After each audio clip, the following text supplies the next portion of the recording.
Hey everyone, right, welcome back to Dungeons and Dragons Crusaders. As you probably remember from last time, the party had just fought an epic battle against Sir Jan and defeated him, and V decided to save his life. And now they're standing around in the blood-soaked ruins of Sir Jan's camp after murdering his entire team. No, that is incorrect. I reject that statement in its entirety. We did not murder. We self-defended ourselves to victory. Self-defended yourself. It was basically an assassination. He was a thief, okay? And we were innocent travelers caught on the road. Yeah, an assassination that we can justify, but still. Yes. It's like murder sounds so negative. It sounds like we attacked them or something. I think at this point, Wendelgar would retract his arm from the heroic axe throw that ended the last session and go back to relaxed pose and then become somewhat more feminine all of a sudden. Right, okay, so you guys have... Let me just... I need to give you some XP for last time, because we didn't do it. Oh yeah, that's true. And we also need to search the camp. I'm going to show off this artwork. Here's Wendy by Angel-poloo. Very nice. Yeah. And then from Ritualist, The Aftermath of the Battle. There's a link to that first art on my Twitter where I shared it. That is just the fucking best. Absolutely not. Oh, here Oozley, you've got supporters in the chat. August says, murder is ethical. And every crusade is just. So, and Sadistic Moppet says Iraq deserved it. Oozloo 2018. Yeah. Oh, right. Okay. So you guys get 350 experience points each. 350. Yeah. Let's see if I ding. What is the level? What is the number for dinging? We should all be at 1381. Is that the total? Nope. I'm at 375. Yeah, same. I'll take 81. Right. Yeah, so you're actually standing around the camp. The child who you guys are stood near is just crying. There are peasants standing around. They don't know what to do. They look rather scared. All right, well, here's step one. one. I'm gonna deal with the parents, the peasants, rather. This is very important. I'm going to walk over to where the guy's body is. I'm going to pick up his hammer. Then I'm going to go examine it. Okay. I will use a spell. Okay. It seems to be a warhammer. In fact, it's a really good warhammer. Let me... That's why I'm getting it. Hang on a sec. I'm hoping it's got versatile. So I can use it one-handed if I want to. Is it wrapped in it barbed does. wire? It's a masterwork warhammer. Right. I wish to address the peasants. I actually did that. Is there some link to where I can find the stats and the details so I can put it in my character sheet? D8. It's just a standard warhammer with a +1 hit, +1 damage. Okay, thanks. I'll add that. It's still good. Did Ritualist just draw Negan? It is literally Negan. Completely fulfilled the request I had for the art from him, yeah. So, peasants, fear not. We have rescued you from Negan. I actually used the spell. Treated you very badly. Yeah, the peasant man walks over and says, "Thank you, my lord. We thought we were going to be enslaved." See, I knew it. Oh, This, I used the spell. I pet its head gently. Careful not to get too much peasant on my hands, of course. Well, yeah, why would you want that? Oh god, I used the spell. You use a spell. It was the spell. What spell are you using? The one which makes my voice boom with authority. Why? So I can say, in the name of the god. And he's a massive fucking attention whore. Sorry, Saigon, was it 1 extra or 2 extra for the damage? +1 to hit, +1 to damage. I will say, in the name of God, you are hereby ordered to disperse. This is official church investigation. I slapped V on the back of the head. No, bad. Sit. that would be a lie.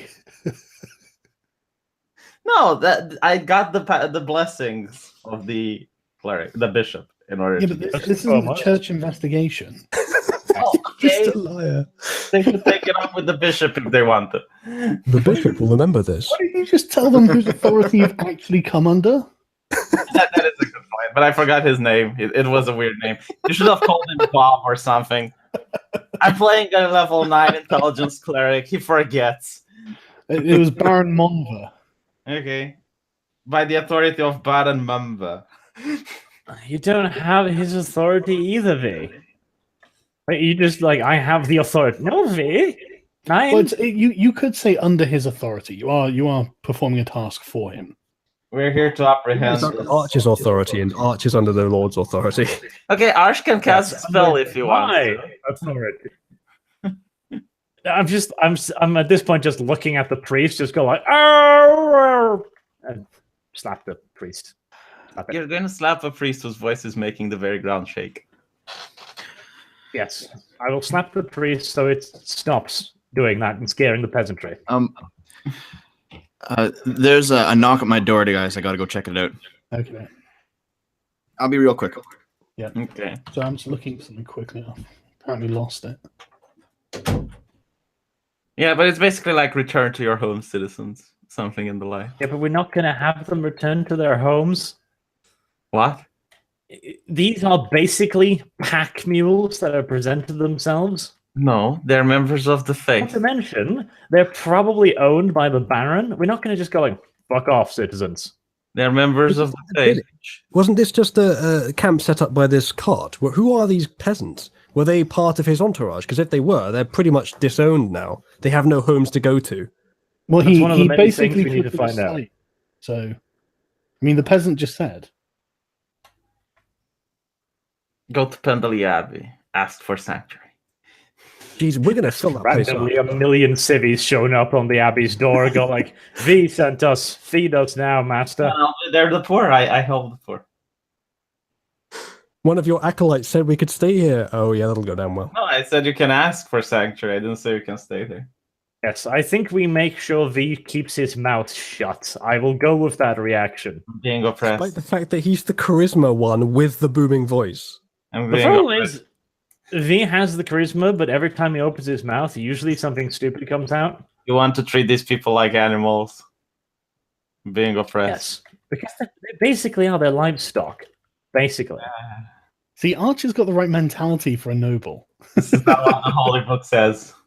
Right. The lady in the pink dress, she's not actually wearing pink, but there we go. Comes over to you, and you can tell just by the way she addresses you that she's a noblewoman. She introduced herself as Lady Mary of Ashton and says that she was taken hostage by Sir Jan and wishes to be returned to the Crusading camp. I'm not sure I completely believe her. Why? Because it would be a really easy cover, wouldn't it? If you Hold on. I asked for paperwork. If Arch has it, she needs to have it. She needs to I ask everyone to just go away. The noble will handle the noble. Thank you. No peasants on the noble lady. Jesus. She seems relatively relieved that she's found someone of equal status to deal with. This is what gynocentrism looks like. Yeah. Heavens. Okay. Excuse the peasantry, lady. They can be brutish, but they're handy in a fight. Some of them, anyways. Looks at V. Okay. I'm not a peasant. I'm a high-functioning transbarian. And, I'll give her the usual courtesy phrases befitting a lady. My lady, we will, of course, escort you back to camp. Mm-hmm. She says thank you, and then she says, I'll go and collect my things, and then tosses off to one of the tents to go and collect her things. I snap at the barbarian, go help the lady, and also keep an eye on lady, just in case. That's what I wanted to talk about, my lad. Didn't you say that you're afraid the prisoner might escape? What exactly do you know of this woman? She might be his wife, for all you know. You might want to try using why history I'm setting check. the barbarian on it. Let's search around the camp for valuables. Yeah, go ahead. What do we do? Do we do like a search roll, or do we have to tell you that we're going into? Well, every time you do an investigation roll, you take the same roll. So I've got no What's, money, so I'm going to search for money. Well, I guess anything, to be honest. Anything valuable. Is Sir Jan just knocked out at the moment? Yeah, he's unconscious. Well, He's on 0 hit points, so Yeah. Shouldn't we tie him up? Yes, Devo, tie him up with every inch of rope that you possess. Every I have 50 feet of inch. rope. I have 50 feet of rope, and I'm going to tie him up with it. okay. Do you have to roll for that at all, or is he just tied? I imagine you're probably going to have to roll for that. Let me figure out what roll it is. All right. Roll for rope, finding. I have a funny feeling it's going to be something like sleight of hand, but How the fuck? It's all gone. It's tying a rope. Come on. Come on. survival, Jesus. maybe. I'm Googling it now, so calm down. You know, when a woman with big tits is in the room, he doesn't make me wear for a wisdom save. But when it's tying a rope, that's a difficult roll check. I mean, unless Devo is suggesting it to be time up as some kind of turtle shell bondage. Let's just put him in a barrel. That is a good idea. Good God, I tell you what, Reddit is no good for any of this. There is no roll for tying in the rope. The chat will say you're autistic soon. Here you go, Devo. Follow these simple instructions, okay? Feel free to put them up on screen. They're safe-ish. I think I need to start my cult with this child. That's a Yeah, really excuse me. horrific thing to say. That reminds me. Let's get the priest away from the child. Good God. What are you doing, guys? Listen, as a trans male to female, I have great mothering instinct, so I'll take care of the child. You're going to play with the child noble. needs to He hear has about justice. Jesus. You can probably borrow one of them. So, The Arch, child you needs want me to hear go and about play with the buxom female noble? Right, so You who have who's any tying him interest? up? Because we'll just have it as a dexterity check. Oh That's my God. dexterity I check. will, because I'm very dexterous. Or maybe Devil can do Arch it. is built around dexterity. I got a 9. Okay, someone else want to try tying him up? Yes. You fail to tie a knot. It's not that you fail, Is it's it just like that it's not a flat very good knot. dexterity check or? I think Arch should probably give it a go. Oh, never Nope. mind. Well, it looks like V got it. Okay, V, Oh. you tie a relatively good knot, then Arch unties it. So you might want to try it again. Our Not good highly enough. athletic I cleric. can see he is a noble. There you go. There you go. See, I did this on purpose. Thank me, V. Okay, V ties an knew you amazingly could do good better. knot. It doesn't like. I mean, Sajan's unconscious, so he's not moving anyway. But it doesn't look like he's going to get out of it very easily. I also rolled a 15 investigation when you asked me to search for things in the camp, valuable and I am stuff. searching for things. But before we get to that, let's divide objectives. Okay. Uzulu, you like women's clothing, so you can watch the noble lady. You can ask her to try on her shoes and shit. Okay, she seems quite small, but it's a long shot, but it might be worth it. It might be worth it. You never know. She could be wearing a really tight corset. She could actually be 6'4". Devo, for the moment, you keep watch over Sir Negan. And me and V will go look, I guess. Well, V will go look. Right. Okay.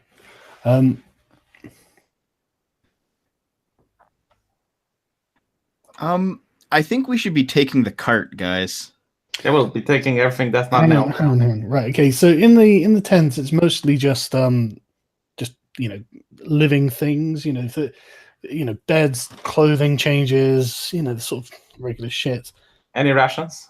Yeah, there are. There's a crate full of rations stood next to the cart.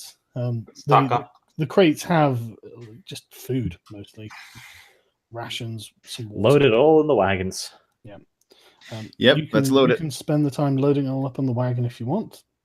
Clonk, clonk, clonk. We? Peasants. Whoever. But in one of in the largest tent, which you presume was Sir Jan's, you find a chest of silver. No touchy. I usher Really? Arch over here because it's just the two of us, I assume. So I immediately wrap his knuckles. My lord, I'm sure the church can take a blind eye if you let some of the silver go for donation to the church. I wrap his knuckles again. All right, that's There is, two items on I don't think For the anyone bishop? can prove that this isn't what the paladin has spent, my lord. I wrap his knuckles a third time. Oh, very well. It looks like there's about 5,000 gold silver pieces in there. Like if we bring back 4,500, do you think anyone will notice? Fourth time. Your knuckles are getting really sore at this point, V. Whatever. But there's there's Hold on, can I try a sleight of hand to get 50 silver out of that shit?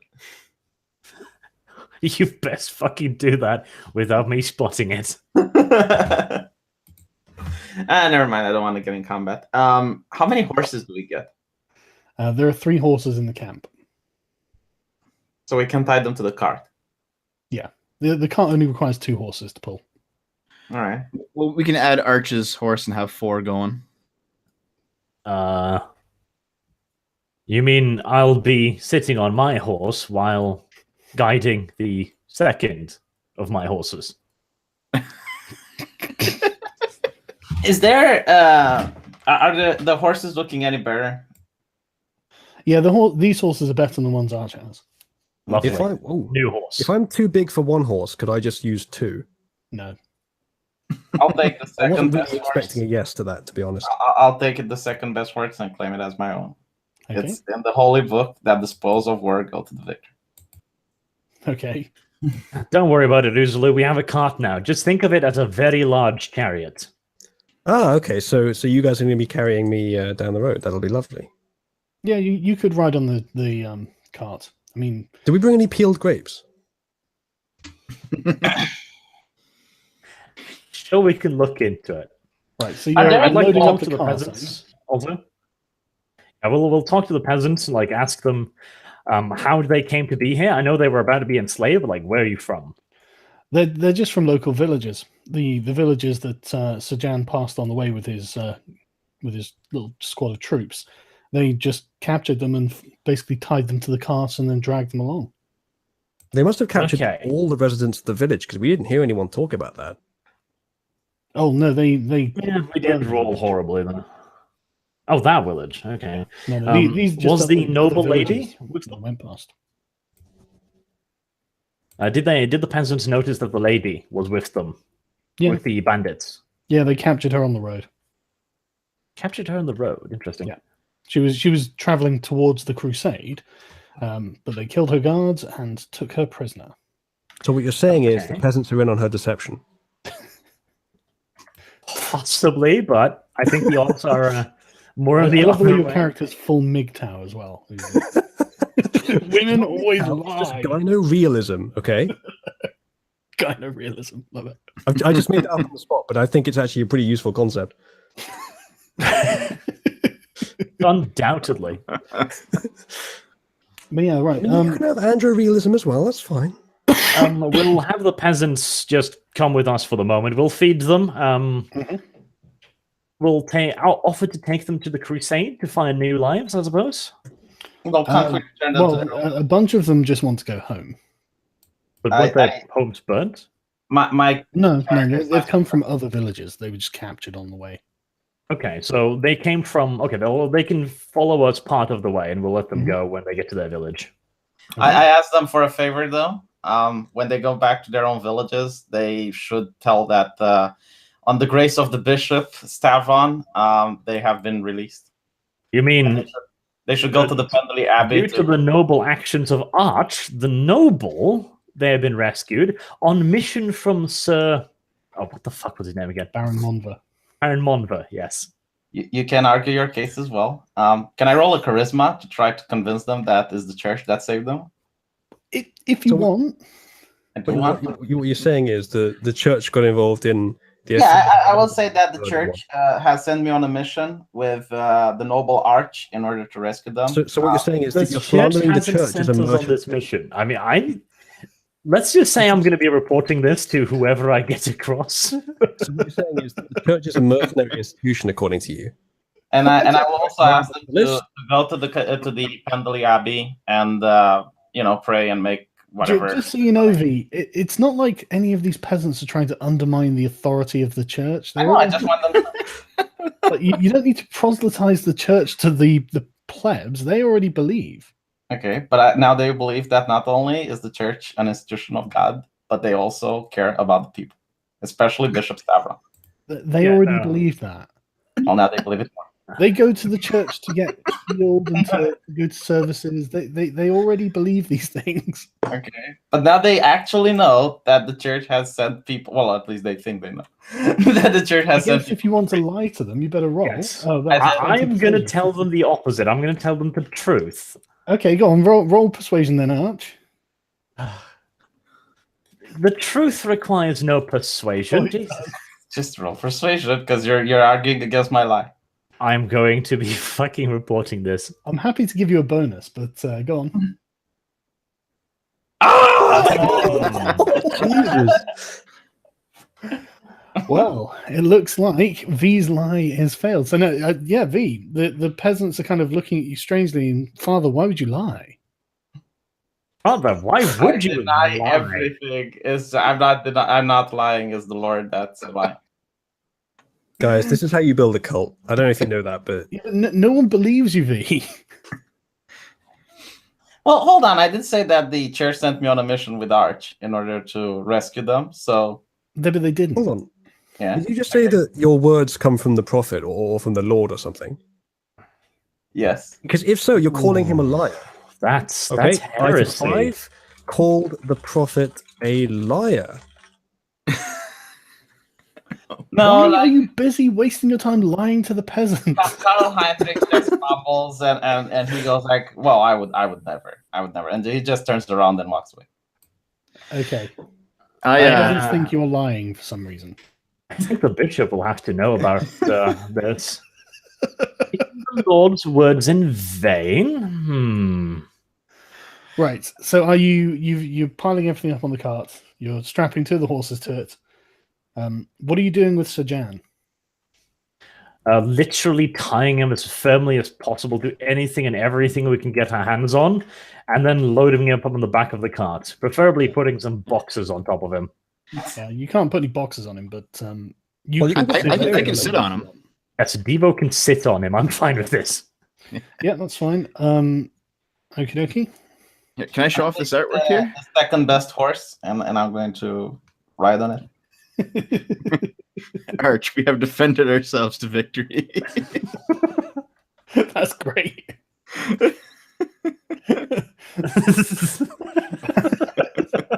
Accurate. Right. Self-defense is strong with this one. I love the idea that we found them, stealthed around for a bit, observing them, made the first attack, made the first kill, and then we were the self-defensive ones. Yeah. Hired to assassinate someone, and we self-defended ourselves to victory. Very good. It was a thief. I mean, come on. What's all going on the cart? These 4 boxes here, the tiny one, all the barrels. Yeah. Can we take the tents? Yep. Can we tell what's in the boxes? Yeah, just foodstuffs, clothes. Oh, okay. You know, just it's stuff that they can live off because they were obviously planning to live off. Well, not anymore. Well, yeah, not anymore. But barrels of beer, things like that. There's some tools. There's you find. Let me check how much you find actually, just in loose change. Oh, the chat doesn't like you. Arch V is actually role playing. Arch just role plays himself. Okay, so you find 97 copper, 10 silver, and 16 gold pieces. Bloody hell. Okay, let's share them equally. Let's not. I looked towards Devo and Uzalu, and I asked, "Do you want to share them equally, or do you want Arch to take all of them?" I mean, finally having some money would be good. Okay, what do you think, Devo? I was actually going to advocate giving most of it to Uzalu because 1, he did a lot of the work in that fight, and 2, he has no money unlike the rest of us. We all have at least some money. You can see a frown on my face looking at the transgender V, degenerate, but this is what it looks like when you help the poor. I do agree. He is poor. He needs help. He gets the money. Sure, I'll pickpocket him later. Assuming what am I that adding to my sheet? you're all packed up, let's move to the world map. That is a new innovation. Could you just tell me quickly how much money I'm adding to my sheet? Like how much was there? 16 gold, 50 silver, and some copper. 16 gold. 50 silver. No, 16 gold, 10 silver, and 97 copper. I'll give you 40 silver from me, just so that I will be right. Okay, thanks, V. Mark it off your character sheet. I will. All right, I'm now the banker. From being the peasant. Right, the little crusader icon is you guys. So I'm actually gonna make it a little bit smaller. Right.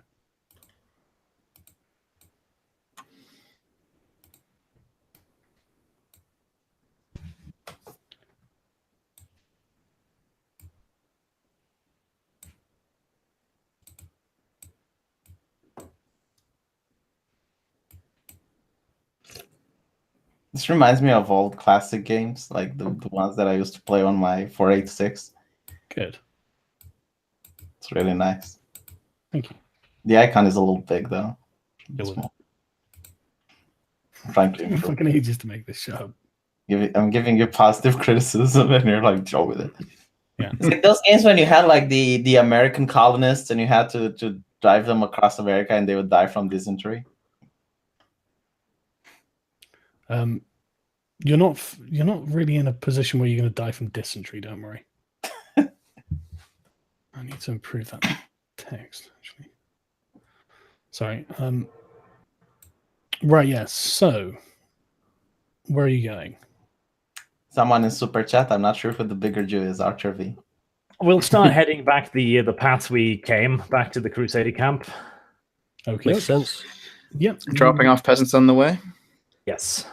Yep. You head back to the crossroads, and as you arrive at the crossroads, you are met by an unending line of soldiers. All Can we marching avoid towards them before we Pendley. get near them?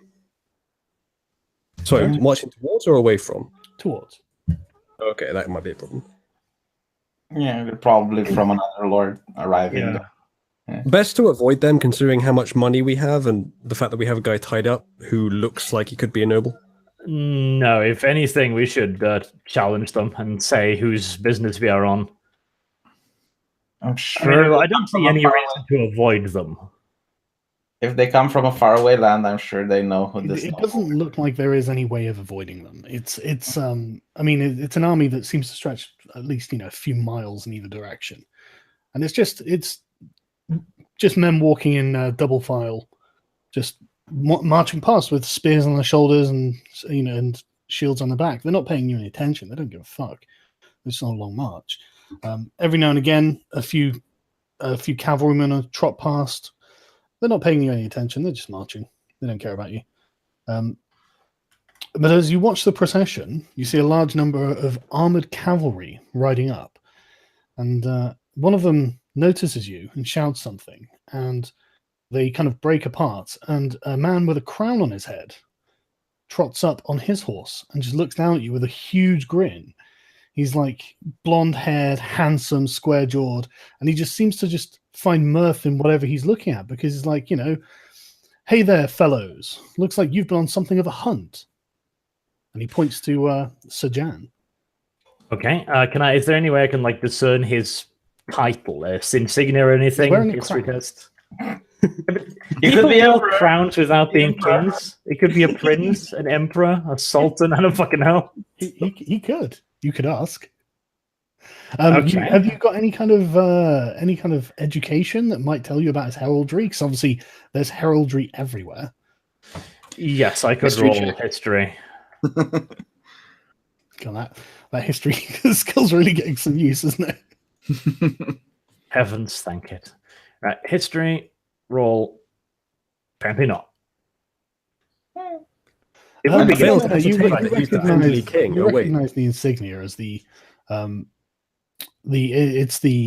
insignia of a kingdom called Majaros from the north.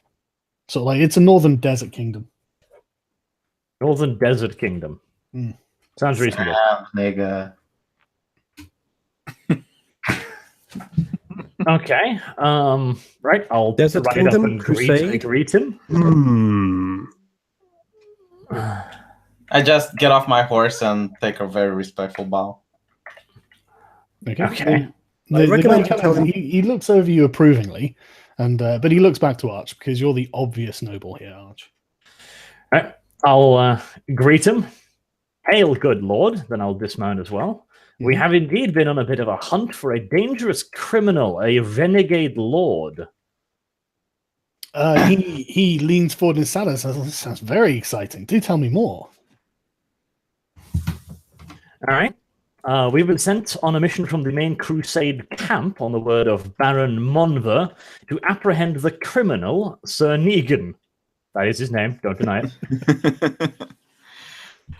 Okay, he sort of peers over and sees the guy unconscious on Uzulu's sort of next to Uzulu, and he just laughs and says, "Very good, do carry on." And then he just wheels his horse around and just sort of carries on boisterously laughing with his companions. Should have gotten his name at least. Probably the king. There's many kings in the camp. They're here on a crusade. This is probably the. That's the purpose of a crusade, Arch, to get kings together. To do shit that single king cannot do. He's got a good point there, Arch. But yeah, the sort of cavalcade just trot on off down the road next to the line of infantry who just continue slogging on in the long march.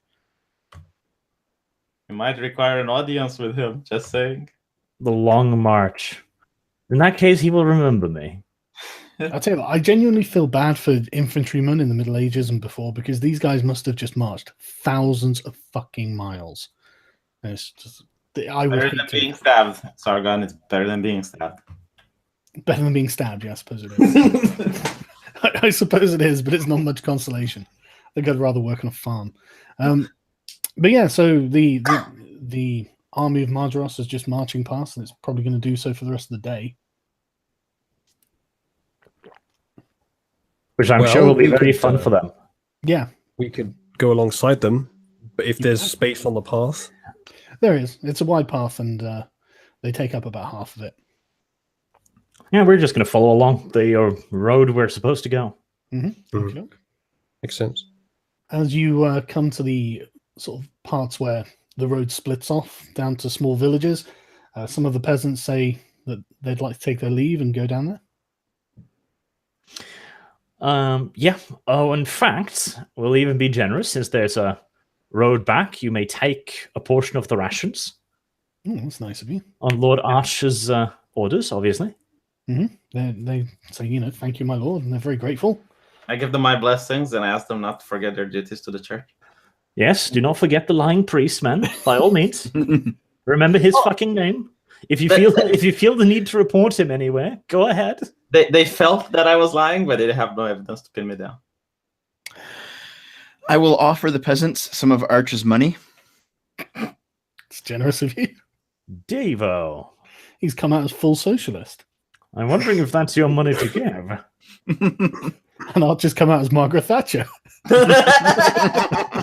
Eventually you're going to run out of other people's money there, Diva.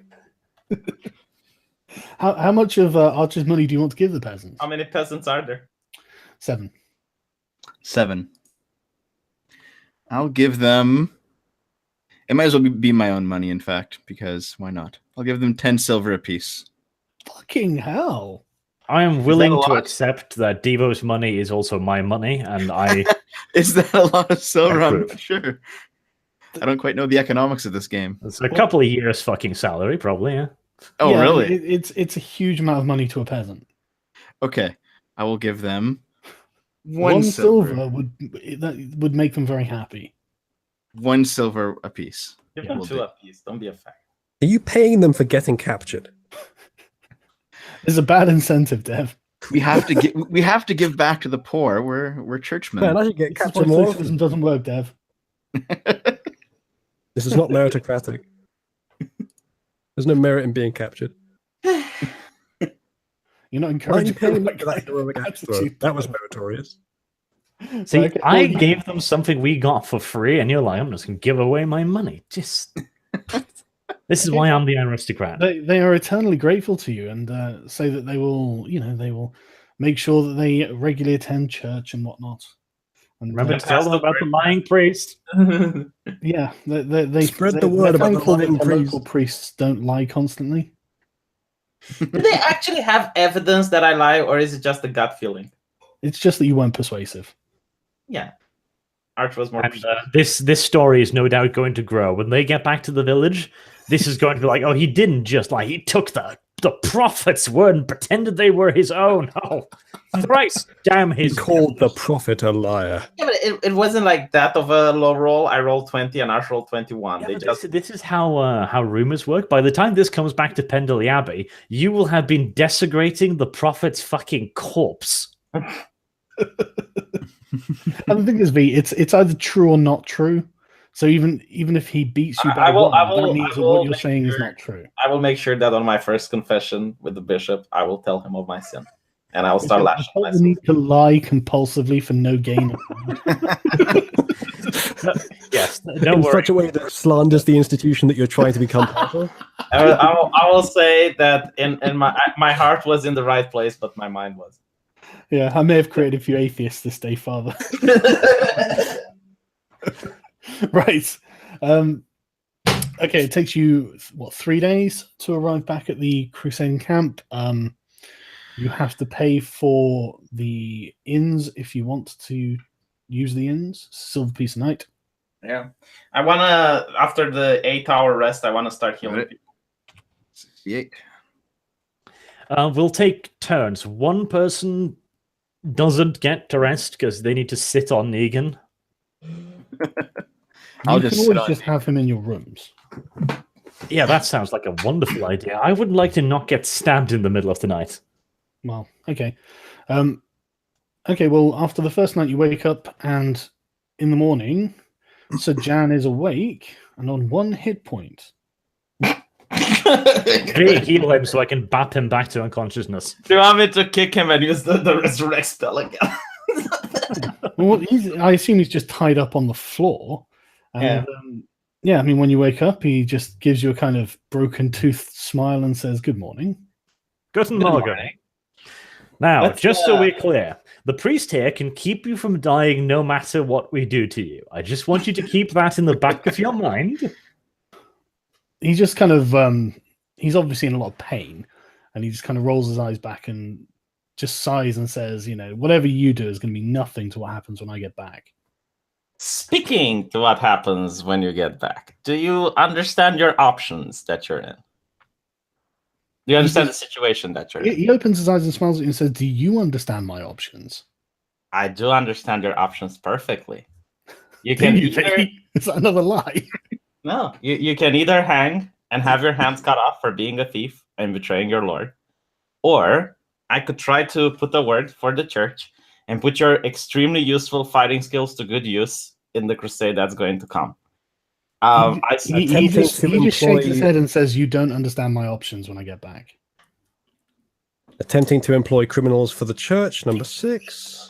I will cast Zone of Truth actually around him. Okay.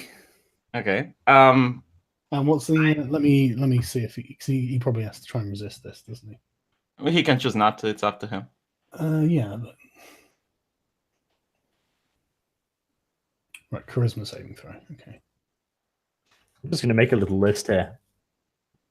Right. What do you? What's your difficulty? Hold on. It's 8 plus my charisma bonus, which is 3 plus 2. So 8 plus 5. Okay, so 13. Okay, he doesn't seem to be directly affected by it. We can try again tomorrow. Is there any particular reason he needs to lie to you? Well, we can interrogate him about his so-called options, which would be useful if he can't lie. Right. Well, what are options that you keep talking about? What do you think is going to happen to you? He says, I think I'll be forced to become a penitent knight. Well, In order to become a penitent knight, don't you need the approval of the judge? He just smiles at you like you don't know anything about the penitent knights, do you? I don't know anything about the penitent knights. I do have a friend in the penitent knight circle, and I might I might try to put a good word for you there. He just says, well, I feel sorry for the man. And then... Well, V, I think you've gotten royally burned, so I guess we should just move on with the day. Uninformed on penitent. Hold on. Didn't Baron, what's his name, actually claim that he wants to hang him? I'm sure the Baron does want to hang him, yes. So if the Baron wants to hang him and he wants to join the penitent knights, will the Nobody Baron wants to join the penitent knights, V. Apparently Negan just said it's one of his options. No, it's his only option, V. Right. But if the Baron wants to hang him, punishment. he bypass the execution. Hold on a second. He just says it would be better to be executed. Oh. I'm just going to ask him why he stole the silver in the first place. He just kind of rolls his eyes and says, because I thought I could get away with it. This is a man after my own heart. I feel almost bad for what's about to happen to him. All of the flower of the aristocratic class are about to leave for years. How well do you think I could do if they weren't here? Pretty well. See, I'm starting to like this guy as well. Is there any way we could convince you to join the penitent knights? I saw your fighting skills. You would be an impressive force on the battlefield. He addresses someone else and says, is there something wrong with your friend's comprehension? The penitent knights is a punishment that you don't get a choice in. Don't you think about your afterlife? And as I say this, I make my eyes glow with divine power. I glance over. He just gives you a kind of Negan-esque, like, ooh. Can I try to persuade him, basically? You can try to persuade him if you want. I think everyone else is just standing on the background, shaking their heads and just going like, just humor him, Negan. Okay, he rolled a natural 20, so you failed to persuade him. If he's not bothering you, he'll be bothering us, so... In fact, I think we'll place V in the back of the cart with Negan this day, and you can play with him all you want. The guy's a thief, not a murderer. Come on. It's not like putting in the penitent knights is one thing, but making him spend time with V? Okay, maybe it's a bit fucking harsh, but he needs to know we're serious. He's not just a thief. He kidnapped people. They weren't people, they were serfs. In fact, kidnapping the lady is his highest crime. Yeah, he kidnapped the lady. He stole. Ask the native lady if they struggled. He broke his oath towards her. He didn't try to rape her. He succeeded. I was about to say, didn't try. Well, then I just shrugged and I said, fine, it's off to eternal damnation with you. And that's about it. I don't care anymore about this man. Okay. Right, okay, well, it's the morning of the second day. Are you still traveling? No, hold on. I need to heal the party members who needs healing. Okay. Holy shit. What the hell? I do introduce you to the concept of healing, Uzulu. It's pretty fucking rare in this party, but occasionally. Right, who actually does need healing, though? I could use some. I'm at 6 out of 23. So Jan doesn't have any money right now. So technically he's poor. And V's refusing to help him.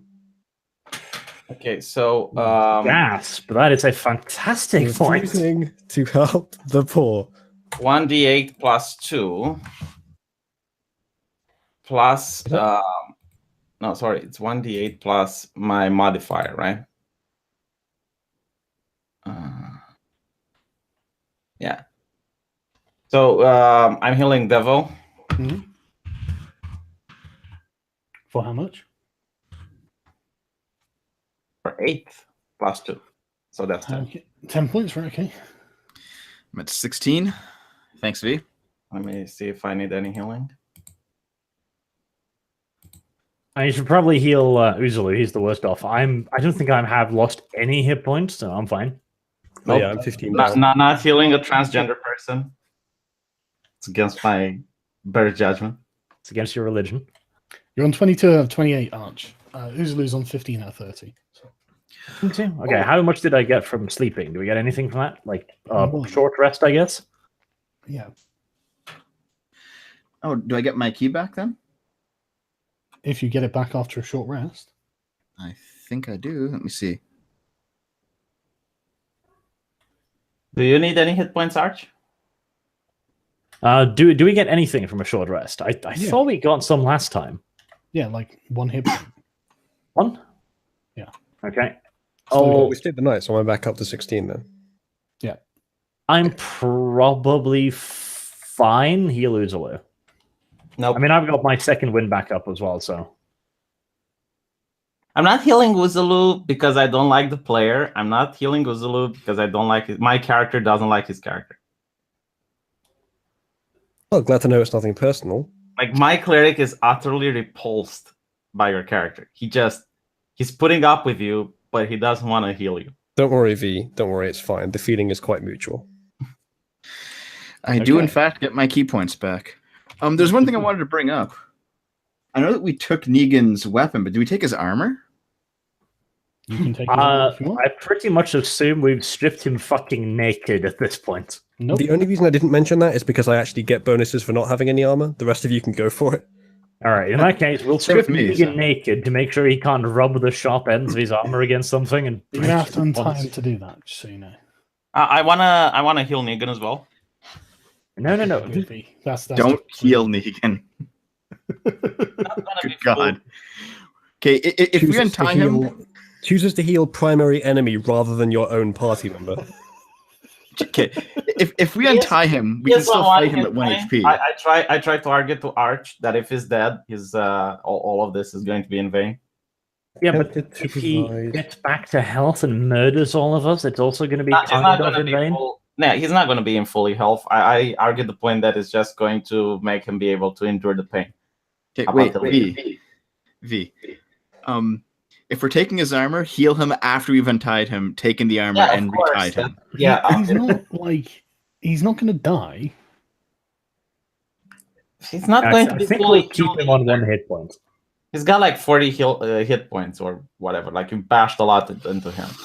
Getting like 4 or 5 hit points back isn't going to make that big of a deal. It might embolden him. Let's not. It also Arch, might put can the you- fear in God into him. He's going to see that magic is real and there is an afterlife.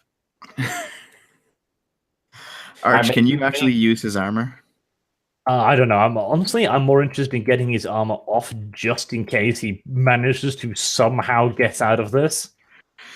All right, let's give this operation a go. Well, you'll have to untie him before you do anything like that. I'm gonna untie him with dexterity. We'll all be standing around. Oh my! Friend, You knock can someone just out. take a 10 and require however long it requires for you to untie him. But once you untie him, he just he just sort of rubs his wrists and says, "Thanks. I really need to go and take a shit." No, the last time we No. let somebody poop, No. you, sir, will shit under the strictest of supervision. He's like, "Okay, well, come and watch me shit then, but I really need to go." Hold on. No, I since it's been morning, I can actually cast Zone of Truth again. Okay. Um, Okay, hang on a sec. Oh, Negan, do you really need to take a poop? It doesn't look like it affects him, but he's like, "Look, you don't need to use your magic on me. I just really need to shit." He can Maybe fail the that- charisma saving throw. He doesn't have to struggle it. Don't fight it then. Okay. Here's what we do. Okay, we take one of the barrels, empty it out, just put it in the middle of the field, say shit in this barrel. Yeah, that is. You're not going into the woods. You're just gonna shit right here. Okay. And we're unfortunately going to need your armor. You can keep your underpants. Okay, well, he just lets you take it off of him. I mean, he's not trying to resist you. Cooperative lad. We're making him shit in a barrel then. That he has. Sorry, let me just check what he's got. He's Roll. got a chain shirt. Chain shut? Yeah. Okay. I'll note it down for now. So 13 plus a maximum dexterity modifier of 2. I think you're the only one who could possibly use that.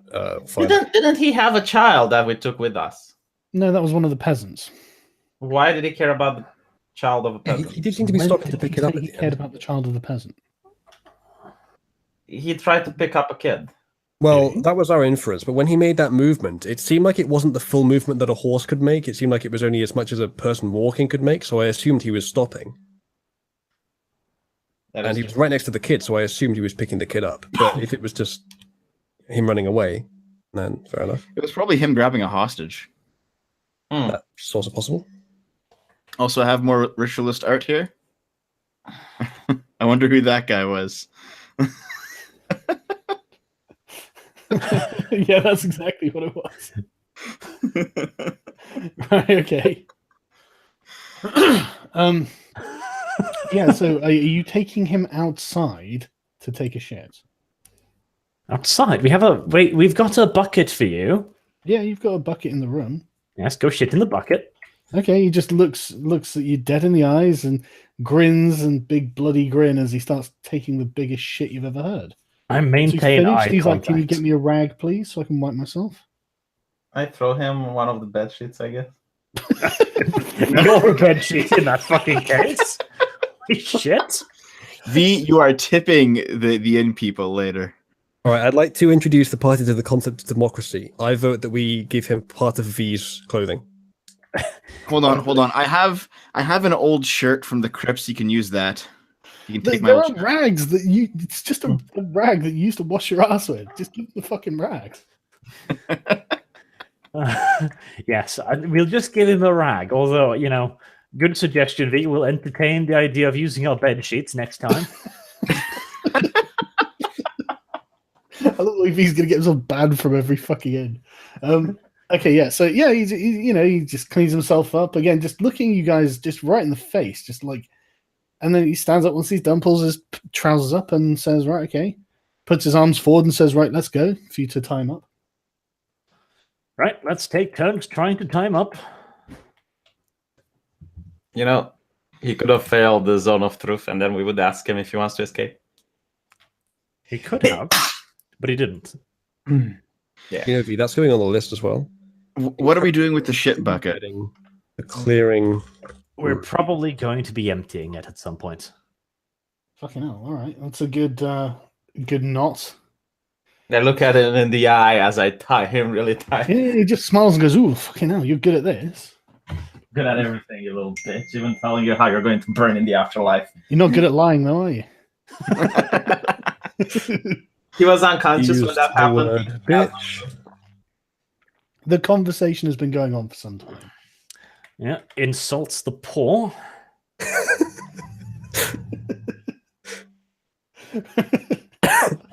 You've got this list of V's transgressions. 7 is suspiciously good at tying people up.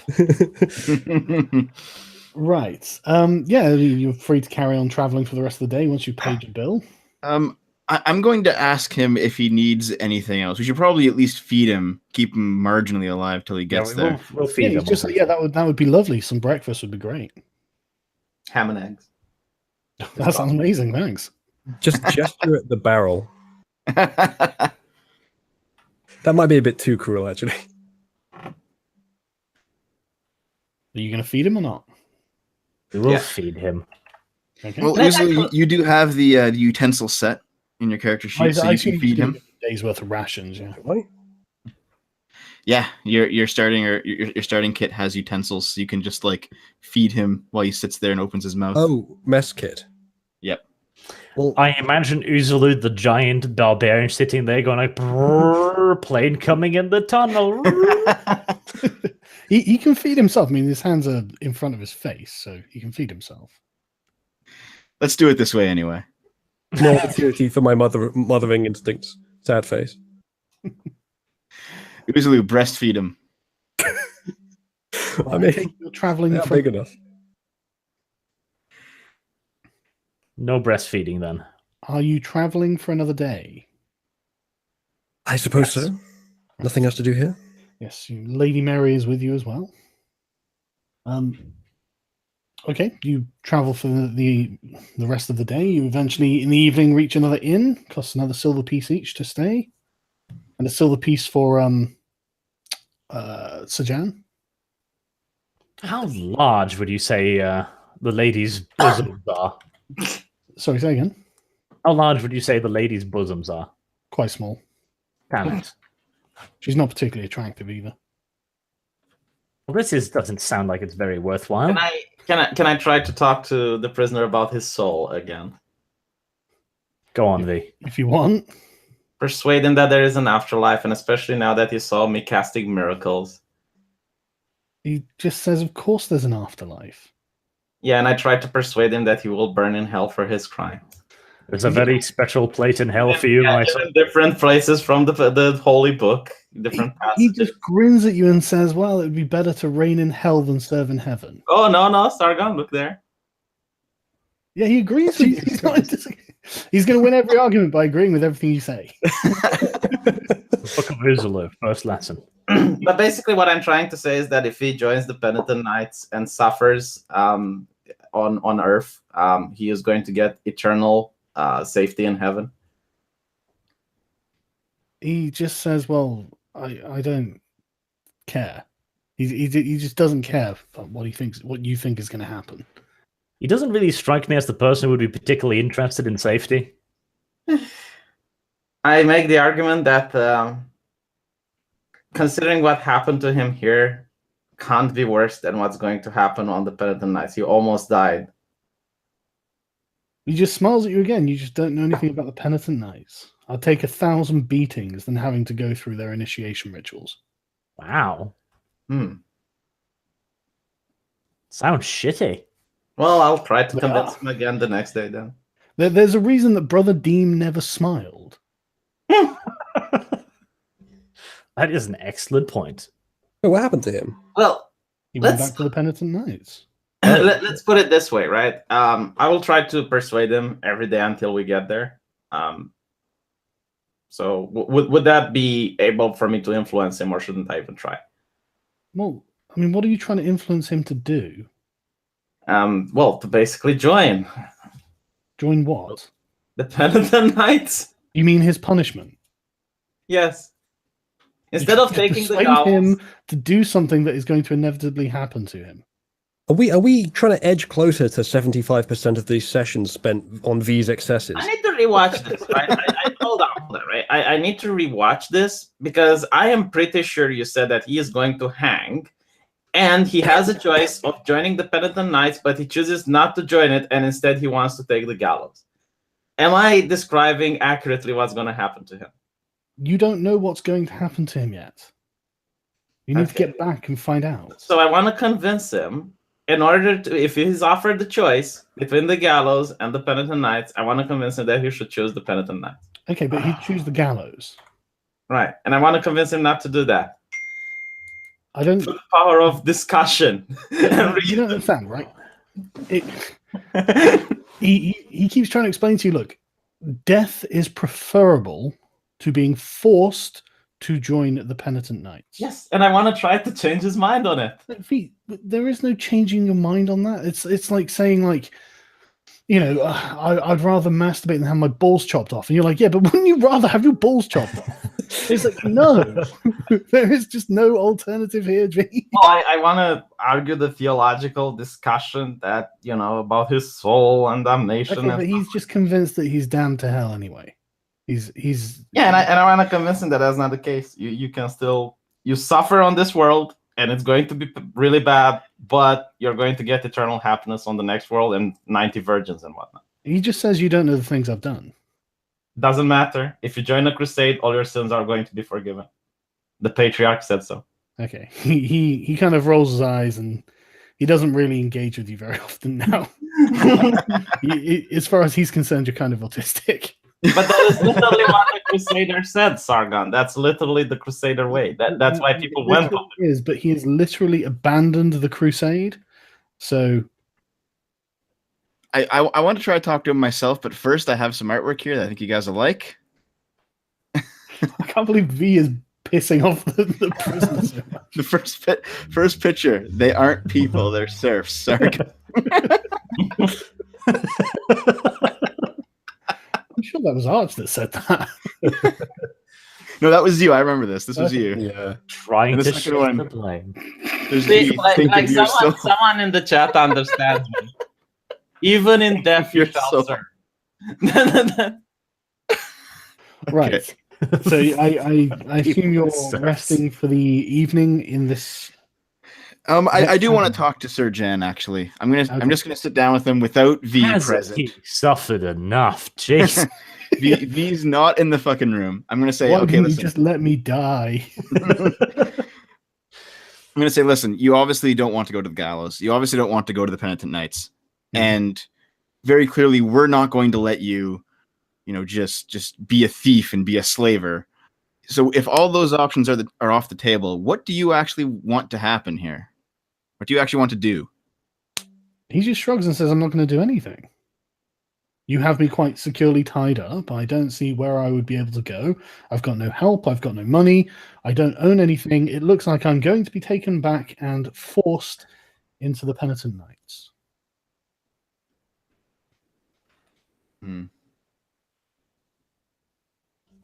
Why are you giving him any options, just out of interest? I mean, you'll notice I'm not taking part in this attempt to save this guy's soul. I'm I'm trying not to especially interested in doing look, so. okay, out of character, Sargon, I'm playing a holy man and I'm I trying to know. save this guy's soul. Okay, and that's good, but he's the wrong guy to try and save the soul of, it seems. There is no such thing as a wrong guy to save the soul. Jesus fucking Christ, you heretic! Burn the GM. I'm going to present to him an option. I'm going to say, listen, you can sneak back to the abbey with us and become a priestly acolyte. What? Good luck Yep. with that. I'm not in the room. I'm not hearing. Do you want to intervene at any point here? I don't hear this, but I have a sneaking suspicion. Does my spider senses tingling? I am detecting a few small For some problems with reason, I that get the plan. feeling that someone's about to rat me out and completely do us on this quest. You know, like being a holy man is not like a noble, but it's still a really high step up in a medieval society. You're basically rewarding him at this point. Let's see. Roll for spider senses. I'm playing a character who I think is probably just neutral good, a little bit naive, wants everyone and everything to be nice. So I think I'm just going to be like, listen, man, if we can sneak you in there, do you want to take the option? I think medieval society would kind of do away with that altruism. It's not even altruism, it's illegal what you're trying to do. Yeah, but, Dev, why are you risking your own status in society for this guy? I mean, why do you think the bishop would accept him in the abbey? For the same reason he accepted Uzulu. Uzulu that's wasn't a a good wanted point. criminal. No, but he's a heretic. Nobody knows that this guy's a wanted criminal if you just don't say who he is. You give him a new name. It's not that easy, I'm afraid. Imagine if people start to do what Uzulu is doing. Imagine if it gets normalized. Think of the children, Sarga. Okay. Sir Jan just says, look, the Inquisition aren't going to let that go. Yeah, V, if it got normalized and children started saving your life, that would be terrible. There wasn't talking about saving my life. That is a good thing. And when you did it, you acted like a man. You should do that more often. Right. Are you just going to rest for another night? I'll just frown and give him a pat on the shoulder, I guess. I guess And the that's idea of children saving your life must be a bit strange considering how you started this campaign. Right. Yeah, you rest for the night. Wake up in the morning, same thing. I assume you're just traveling for the day? Yes or no? Yes. Right, okay. Right, okay, yeah, you make it back to the outskirts of Penderley by nightfall. It's dark by the time you get back to the Abbey, if that's where you're going. We'll go. Do you still want to try and get him into the Pented Knights, even though he's going there anyways? He doesn't wanna. He's going to take the beating. He's going to, take me one day. Once his soul is in heaven, he's gonna try to find me and be like, "Oh, this is so wonderful here. Thank you, Karl Heinrich. You are so noble." Do you think that they can convince everyone to join the Penitent Knights? And for those they can't, what do you think happens to them? I assume they're The chance of noble. you seeing him again is quite low. Yeah. Well, in the name of V's autism, we'll spend a night at Penderley Abbey. Where are we putting this guy? Are we just gonna keep him tied up, keep him in the abbey? I'm sure the bishop will have arrangement. Tie him to something in the building. Well, by the time you get to the abbey, it's all locked up, so you have to knock, and the little latch on the door is opened by an acolyte, and he says, "Come back tomorrow. We're all locked up now." That's wonderful, but we have a couple of your people here, along with your servants. This is V. He washes the floors. I tried to I have I'm going to show him the Penderley papers and say, "Listen, we work here, man." Okay, try persuasion. Right.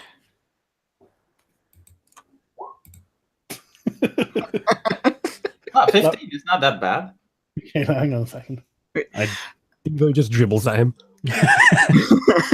How do they not recognize us? Because we're both priests. Well, I mean, I'm a It's monk. not but that he still. doesn't recognize you; it's just he's already locked up now. But after V's nagging, he finally agrees to unlock the place and let you in.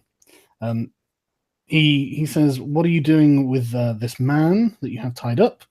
The bishop isn't going to like that. You better not disturb him. He's currently in his studies." I'll say that he's the prisoner. The bishop knows about my mission. I left with his blessings. He doesn't actually know about the mission. I told him, mate, watch the goddamn previous... No, this is what you're doing, and you're pissing me off, right? You're putting these words here, and then the GM will think, "Oh, yeah, he actually... Watch the previous... What we were going to do. I explained to him that we're going to apprehend a wanted criminal, and he let me do it with his blessings and said that do whatever you think is required from a member of the church. Yes, that is his way of saying, do whatever you want, just don't do it near me. That's correct. Okay, well, I guess I didn't interpret it like that, and I'm role-playing, if you don't mind. Okay. Jesus fucking Christ. No, that's fine. That's You fine. convert your monastery to a prison, mate. But I mean, you're gonna have to watch over him like you've been doing. I'm gonna say out of the corner of my mouth to Sir Jan, "This is your last chance, man. This is it. We can say you're a new convert." I think he just goes, "I think it's a bit late for that, mate." I'm going to try to persuade them to accept his faith, basically. Like the idea that, you know, what happens, and you need to just try and man up. You need He to just try. rolls his eyes and goes, "I'm not a heretic like Uzulu." Well, I gasp in a girlish hold shock, on, I roll performance rather than persuasion. and then I kind of make a face that looks like, "Oh, okay, fair enough."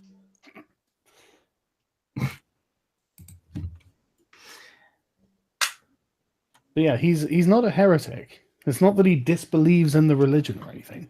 No, I'm basically like trying to understand that the world we live in is made of suffering, and this is what will happen to everyone. And you know, this is his opportunity to believe more in God, because a member who believes in God wouldn't steal, wouldn't kidnap people. You know, he's not a heretic, but he's not the good. Every thief is an atheist. I'm not saying that. I'm saying, okay, Sargon, do you understand the difference between a good Christian and a bad Christian? I don't think you do, mate. I don't think you understand that he sinned. You're not supposed to steal. You're not supposed to kidnap people. I'm not saying he's an atheist who doesn't believe in God. But what I'm trying to convince is that God frowns upon his actions, and he needs to repent.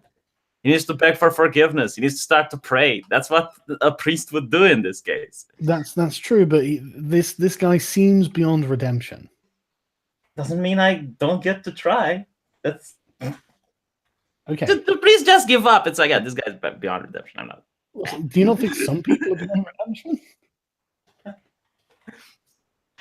I would like to show off this. It looks like a Wendelgar body pillow. Dakimakari is life. Dakimakari is justice. I'm just tweeting this one out. It's fucking brilliant. I love how my basically joke character for D&D gets better fan art than my actual, like, you know, professional character for my presentations. Right. You rest through the night. You wake up in the morning Where did we put Sir Jan overnight? in a cot next to you. Okay, so he's not going to try to escape or anything in the night? Well, I take it you guys are watching. You're taking turns on watch and stuff. Oh, I think we probably should have kept him outside, actually, because if the bishop doesn't want him to doesn't want to know what we're doing. We'll leave early in the I don't want to morning. talk with the bishop, and this is why we're here, so he knows what I'm doing. All right. Well, you wake up the next morning. The abbey starts coming to life as people start going about their chores, and peasants come in to get things blessed, and do the regular day-to-day life of the abbey. I tried to speak with Father Stavros. Bishop Stavron, yeah. Stavros, yeah. Okay. I come in. He's in his study, and when you knock, he says that he's not taking any visitors at the moment. Well, I'll wait until he will.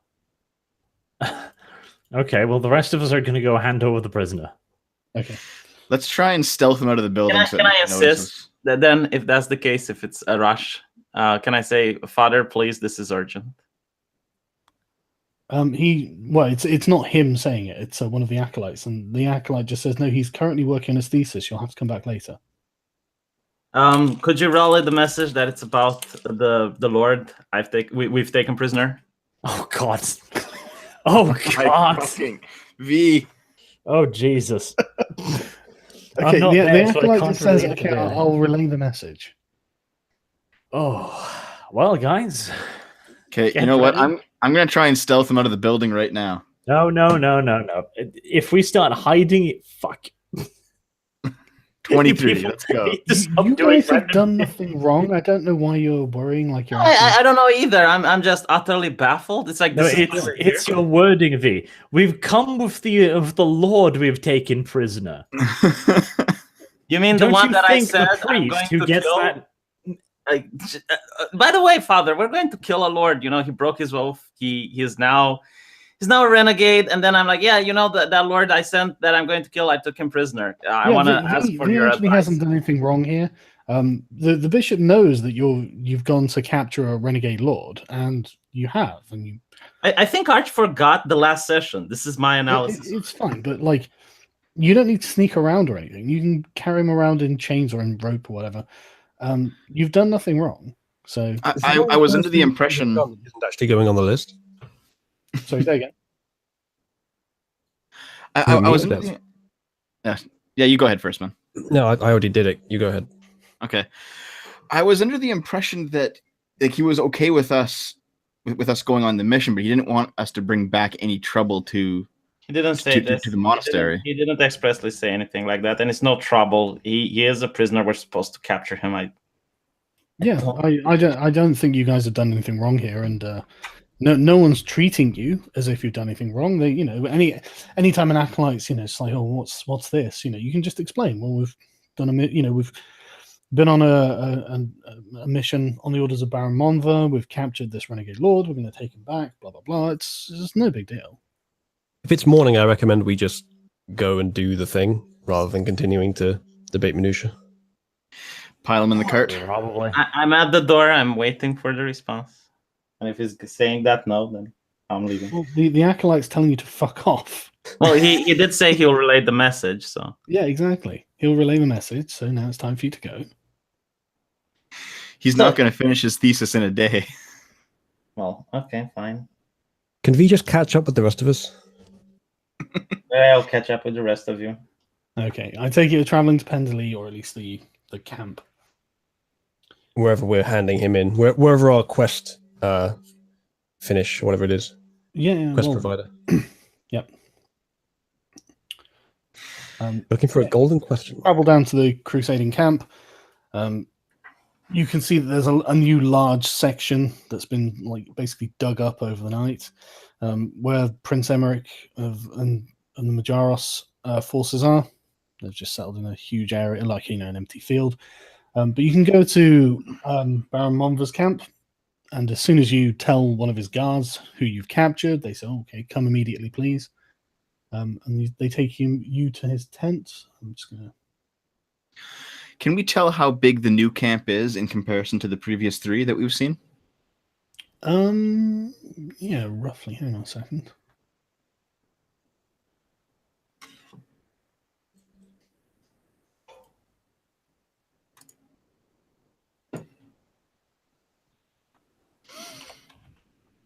Yeah, it's bigger than all of them. That's what she said. Wait, what's it? But yeah, it's the biggest one that you've seen so far. That's By how much? well, a significant amount. You can't really. But it looks like he's brought one of the biggest contingents to the crusade itself. So I'm just going to represent Arch on the world map because it's easier. But yeah, you go to Baron Monva's tent, and he's very pleased to see you. Not that pleased though. I know what you're thinking. He's actually just moderately pleased to see you now that I've said that. But when you march in Sir Jan, he nods approvingly, and I don't know what you're doing after then, so you tell me. Well, I assume we brought the chest of silver along. Well, I don't know. That's why you have to tell me. Okay. Well, I'll say here's the prisoner, my lord. The chest of silver is waiting just outside the encampment on a cart. You may go fetch it or have your men fetch it at your leisure. Shouldn't you have your men fetch it? Okay, Uzulu. I'll go back and tell Uzulu to bring it in, I guess. I found a flaw with your plan. What? You said men. I'll carry it in. Okay. Yeah, you bring him the chest, and he's very pleased and whatnot. He thanks you, and let me just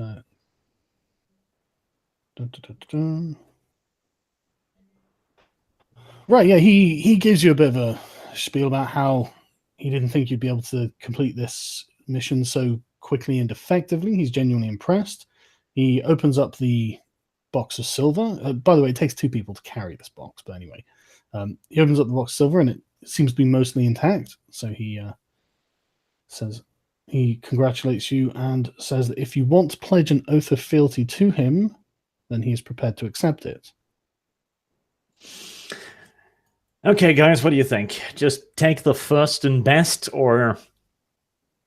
I mean, I don't think we're going to get this lucky with a quest. Like, not necessarily lucky, but we did very well. We could do another one and do really badly. We could try to appeal to the king that just saw us on the road. Well, we can work our way up. That is also a possibility. Once you fell free. Okay. Before you go on, oaths are important. Yes. So that is true. Yeah. Not necessarily absolute, but treat yeah. them like something you can just give up tomorrow because you can't. Yes, Being an oath breaker is pretty much like being a paedophile. So, it's the same sort of social stigma. So if we take this guy, we are stuck with him. Like, that's it. And he seems to be one of the weakest of the lords around. That's true. So I'm personally somewhat hesitant. How are you going to track him down without insulting him? Yeah, how offended do you think you'd be if you just said you needed some time to think? He wouldn't be offended. It's refusing an offer for a pledge of fealty. You can say that you can politely demur and say not this time, basically. Yeah, but will the door remain open for us if we don't find anyone else to pledge fealty to? Well, it depends on. That's the thing. Like, if we come back, he might be like, "Well, I offered you the chance once." Well, it depends on the person. I mean, you could talk to him and ask. I think as long as we live on good terms, he should be fine. He seems pretty reasonable. Yeah, and I did specifically point out that I wasn't necessarily looking for patronage with this. I just wished to make myself useful to the nobility. To be fair, if he has like a very small camp, it's easier for us to advance here than if it's a large camp. Just saying. And it would be easier access to a blacksmith, but I'm going to make the executive decision here. Okay. I'm going to very politely decline, again pointing out, I wasn't necessarily looking for his patronage. I'm honored he would consider me for the position, but I'm not ready to pledge myself to a banner just yet. I need to know more first. Okay. He just nods his head and says, "I understand." You know, There's no role for that. Make him roll. Maybe he offended him. No, he doesn't seem offended. He just he takes it in his stride and says, "Well, you know, if you ever need my help, you know where I am." I bow graciously and say, "Thank you, my lord." Right. So he rewards you. You each get 500 experience for completing this and bringing back Sir Jan. And he gives the party a reward of 25 gold pieces. Fair amount. Ask him what the faith of the prisoner is going to be. Okay, so we're now on 1,881 XP, are we? Yep. All right. Are we divvying up that gold quarterways? I don't think so. I didn't think so either, seeing as you're the one standing next to him. I don't think anybody even knows I've been given a reward of 25 gold coins, in fact. I think I'm You still don't there, have to Arch. tell people. I think Well, I've been I- chewed outside. Yeah, considering I'm probably not going to be anywhere near the camp, because it probably wouldn't help your reputation. Probably. Well, as far as I'm aware, you're all there. So, Okay. but Oh, everyone the Baron asks you if you want to, you know, join him for lunch and spend some time just drinking and talking and just relaxing. 'Cause I know it's that quite a hard will- journey. they we will ask each of us cordially or they ask Arch? V? No, What did I I'm tell you about this? Are they asking each of us or are they just asking Arch? They're asking Arch because, as far as he's concerned, you are Arch's manservants. Okay. I will cordially I don't agree think much. to the dinner invitation, and yes, V, I'll bring up the subject while we eat. No, I wanted to ask in a very humble way about the devotee. Bring up the conversation if it's ever possible. You know. Okay, what do you want to ask him? I'll say that I have never witnessed a devotee. I only read about it in the books. How are they like in real life? What, you know? Well, Baron Mons just shrugs and says, "Well, I suppose they'd all be different." But what's his fucking name again? So I'm just trying to find the character. Yeah. Devotee Amal is a very serious man, but he's very religiously correct. And I hate to say it, but I'm afraid it's going to be one of the problems that we're going to have today. And he looks over your shoulder out of the tent, and coming towards you, you can see there is effectively a phalanx of knights headed up by another very serious-looking man. Oh my.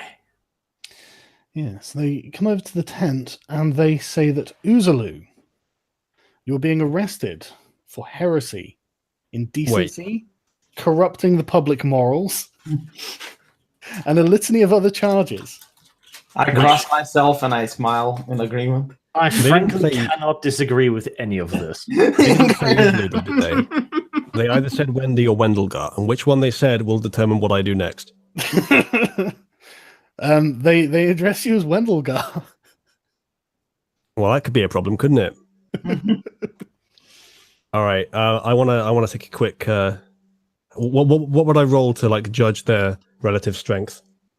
A group of knights, Usul. A Yeah, group. it's like 10 knights, and I mean you're in Baron Monva's camp, and he's got knights and men at arms around. Yeah, but While this is going on, I'll step forward and address the knight. You know, is he a noble? I'm assuming he's a noble because he's a knight. He is, yeah. Yeah, okay, I'll give him a small bow, introduce myself, and Well, ask. the man that you the knights are just standing in a formation behind this man. Okay, the leader of the knights, the guy making the arrest. Yeah, sorry, isn't it? He introduced himself as Inquisitor Horte. Inquisitor Haughty. Hort or something. I don't know. I just fucking Okay. wrote it down and never said it. But he speaks quite quietly and ominously, and just he's tall, slim, bit hunchback, shaven head, long black robes, hands clasped behind his back, and he just says, "My name is Inquisitor Hort, and you are." And he lists off the rule of charges at Uzulu, and says that his only option is to come with him for initiation into the Penitent Knights and a re-education into the correct faith of the Church. All right, so here's my question. What would it take for me to take someone hostage as with a blade to their neck? I assume a grapple roll? Who are you trying to take hostage? V. I don't I even, approve of this plan. Hold on. I hold on. Struggle. I simply allow myself to be taken hostage. Oh, that's a good move, isn't it, V? Uzulu, before you do this, can I try to address the man in charge before you do By something? the way, I don't think it's going to help, but do you can we try. know if this is within his rights? Do we know this is how it works? I Yes. think it probably is. I'm yeah. assuming it is, but I'm asking. Yeah, Or actually, no. absolutely. Hold on. What would it take for me to resist the grapple? V, hang on a second. Can I answer one thing at a time, all right? When you ask him on whose authority he's come, he says he's come on the authority of Grandmaster Braden under the explicit command of the Patriarch of the Church. Well, Uzulu, you are fucked. No, I think I have a plan here. I'm going to present the Penderley papers. I'm getting a lot of use out of them. I'm going to present the papers. I'm going to say, listen, my friend V here and I, No. shush V, we are working with this poor barbarian.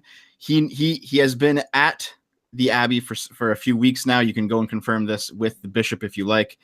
And I know he's a work in progress, but we are already, trying to curb his indecent ways. He does not need a more firm punishment. We're working on it. Can you I please give deny us some time? everything. I deny everything. I basically. Okay, hang on, V, just shush. The Inquisitor turns to you and comes like nose to nose with you and just says in a really quiet voice, "Are you saying you are complicit in this heresy?" I'm saying I'm complicit in helping fix it. Oh my god. Oh, well, you haven't done a very good job then, have you? I cross myself. I've only had a couple days. It takes time. No, I cross myself and I fall at the Inquisitor's knees. Mercy, my lord. He is a little bit on the smaller side of the intellectual scale. Says the one with the least intelligence. I mean, I could just say briefly, sir, I have a list of this man who's currently kneeling before you's sins, if you'd like to see it. You could just arrest all. We're not here for anyone else. We are here for the heretic.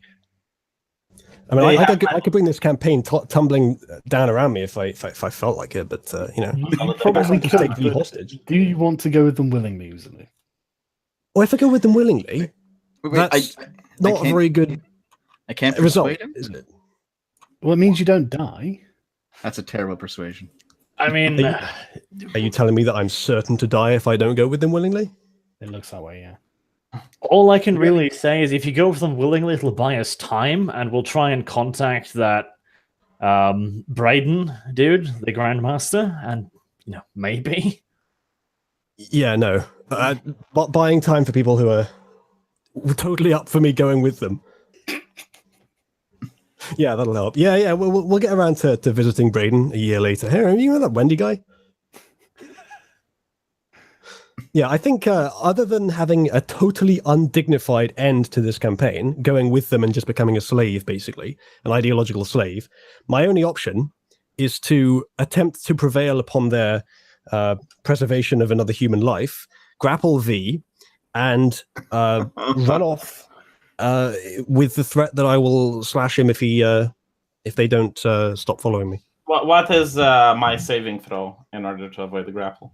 More to the point, what makes you think that he gives a shit about V's life?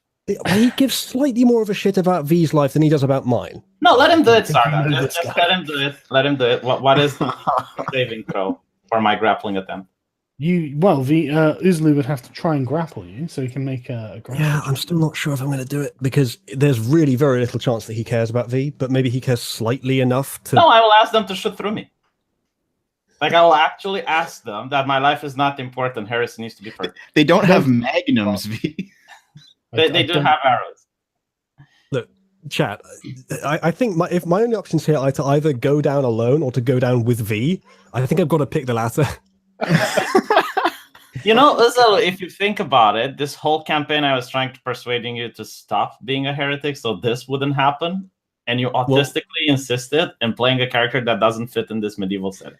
But if you want to take me with you, that's fine. What role do I need to take? The character is does over. somewhat The fit. time for talk is over. Uzulu, action and rolling dice is now. What do I need to roll? He's right, isn't he? What do I need to roll Campaign, in order to avoid being Well, I don't see that I have many options. It seems that the world has turned against me. What exactly, just quickly going back out of character, what exactly were they accusing me of? Indecent exposure? No, corruption of the public morals, heresy, profanity, just a whole list of religious charges, basically. Right, so a bunch of very vague bullshit that I can't possibly argue against. And I mean, look at the chat. It's just like all kill V, grab V by the ankles and use him as a man shield. Even if you want to argue your case, you're going to have to go with them to argue the case. Yeah. Now it's a matter of authority, the authority of the church and of the patriarch himself. So you're going to have to have some good charisma, I think. Yeah, I don't think that's going to make any difference. With the best charisma. Yeah, the person with the best charisma wants me to die, so I don't think that's going to help. I mean, we have a chance. If you grab V, I'm going to go like try a persuasion roll and go like, oh, don't hurt him. V's like a important church person. I'll be lying through my fucking ass, but you can try to grapple me. Just let the dice flow. This will be my first critical fail, won't it? If you want to try and grapple V, you can do. Make a strength athletics check. All right. There's no. This is the only slightly acceptable option I have. I mean, no one else got a better idea. Well, I tried to persuade him with my story of working on you, but it didn't really work. Can you just roll the dice? Okay, V, you can make a dexterity, acrobatics, or strength athletics check. I'm not really have advantage on that. I mean, it's surprising, I guess. I don't know. You guys just been sat here bitching and moaning about it, so I don't think anyone's surprised at this point. Well, I'm not resisting. I'm letting him capture me. Well, then Uzlu, you're grappling V. My eyes just widen. I only yell at him like, "Oh no, he's grabbed V. He's important or something." My eyes widen. It's like he dared lay a hand on a holy man. I didn't do too badly. I'm vaguely into it. Fucking heretic. They think he is trying to destroy the religion. Yeah, they believe he's going to lay a hand on a holy man.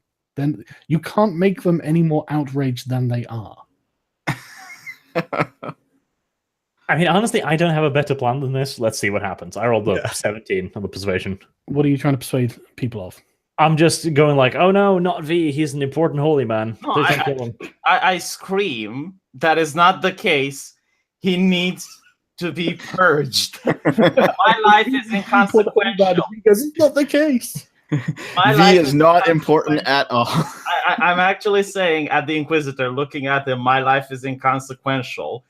The religion is more important. Do what you must. I'll roll persuasion against mine, I guess. Well, the Inquisitor doesn't really need to be persuaded. He just agrees. Wow, the third time your charisma is useful and it's going to get me killed. I didn't ask you. You could have gone willingly.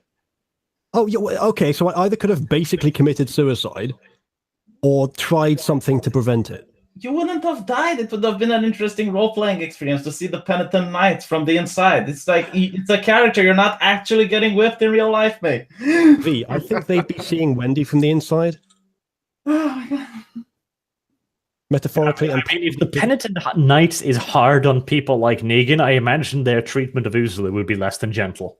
I would like to role-play, inside the penitent knights. It would have been for an interesting experience, but... It's a role-playing game. You're not actually getting punished, Uzulu. If you have the choice between going into Room 101 in Orwell's universe, which is essentially the medieval equivalent, or doing something to try and resist that, what would you pick? Something. Let's see if it works. Yeah, well, it's not going to work because you prevented it from working. You're the one echoing there. Can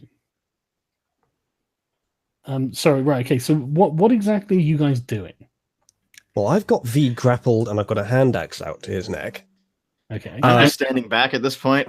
Me and Arch, I guess, are just going to hang back. Yeah, and I tried to persuade them, so now I'm just like, well, I'm screaming to the Inquisitor to act as if I'm not even in the picture. All right, I'm putting my hand over V's mouth. Okay. And I'm starting to try and walk away. I'm guessing that I can get Where? past the tent and walk behind it. Well, no. You'd have to go past all of the knights to get out. You're in Okay, town. I go to the nearest side of the tent and slash open a hole in it and drag V through with me. Okay. Can I resist? You failed the grapple. Didn't want to before. You didn't, No, you didn't I want to. failed the grapple to be grappled, but you're trying to walk with me. Can I resist you dragging me? Okay, just to be clear, right? This is the camp. So you are inside a walled camp. you're going to have to leave through the front door. Yes, and the knights and whatnot are standing in the front. So I don't know how. You could try and go for the revolver on the table. That'll give you a good advantage. Can you hop the wall, Uzu? Can you climb it? Can I climb it? What's your acrobatics? Or I don't think my dex is very high. Acrobatics is 2. You do realize even if you escape them, you'd be out of the roleplay. Because if you join them, right, you could meet up with the party again. But if you're like wanted man, do you have acrobatics or athletics? Both basically do the same thing, but one is dex, one is strength. Yeah. Well, V, at this point, it seems like the world, and possibly something a little more than the world, wants this character gone. So I would prefer that the character escape off into the horizon, even like if they have to never be seen again, than that they just go to be tortured in room 101. fair enough. That's kind of what I was hoping for here. If that's the case, can you leave the war mall? I mean, if that's the case, you could try and climb over a wall. I suppose. You're probably going to only get one attempt at it, though. Well, then it better be a good roll. Would he be able to climb with me? Like, wouldn't he No, have you'd to? have to let me go. I'd have to leave you at the wall. All right, well, I'm going to go to that back wall over there then. You could view it this way, though. If you have to go, maybe you could solve one other problem we have with the. Okay, so you want me to roll a damage roll against V's neck? No. It's not a damage roll. It's just you slip. Well, then I'll just roll a mercenary character that doesn't do any role playing. It's like, yeah, is there coin? Yeah, I'm gonna go kill it. I mean, V, you kind of brought this upon yourself. Lee, why don't you just try an escape? Okay. What would I roll? You need to beat 15 or more on acrobatics or athletics. Well, that was the roll for him to catch me. If I want to escape, do I need to beat that roll, or would I have to roll against him as well? Well, that's the roll that you have to roll against. So roll. Not roll. Okay, fair. My God. 3. I believe Uzulu is basically carrying you as a rucksack. Yes, dragging V along as a ragdoll, axe still at his neck. I walk towards the back wall. Am I able to walk towards the back wall there? Yes, you are. Yeah. All right. And I guess I should roll for getting over it. Yep. You could I'm assuming the knights followed, like push V into the knights. They're all I'm not going to bother representing them. It's too much hassle. But they're swords drawn. They're advancing on you easily. Yes, I would expect them to. Okay, so I'm at the wall. So I've got to make a good roll. Yep.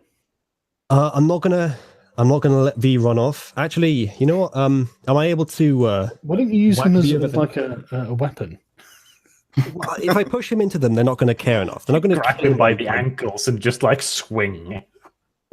You could launch V into them and give yourself some time. Yes. I don't know if that's going to give me enough time. They're not going to care. But would his corpse slow them down more?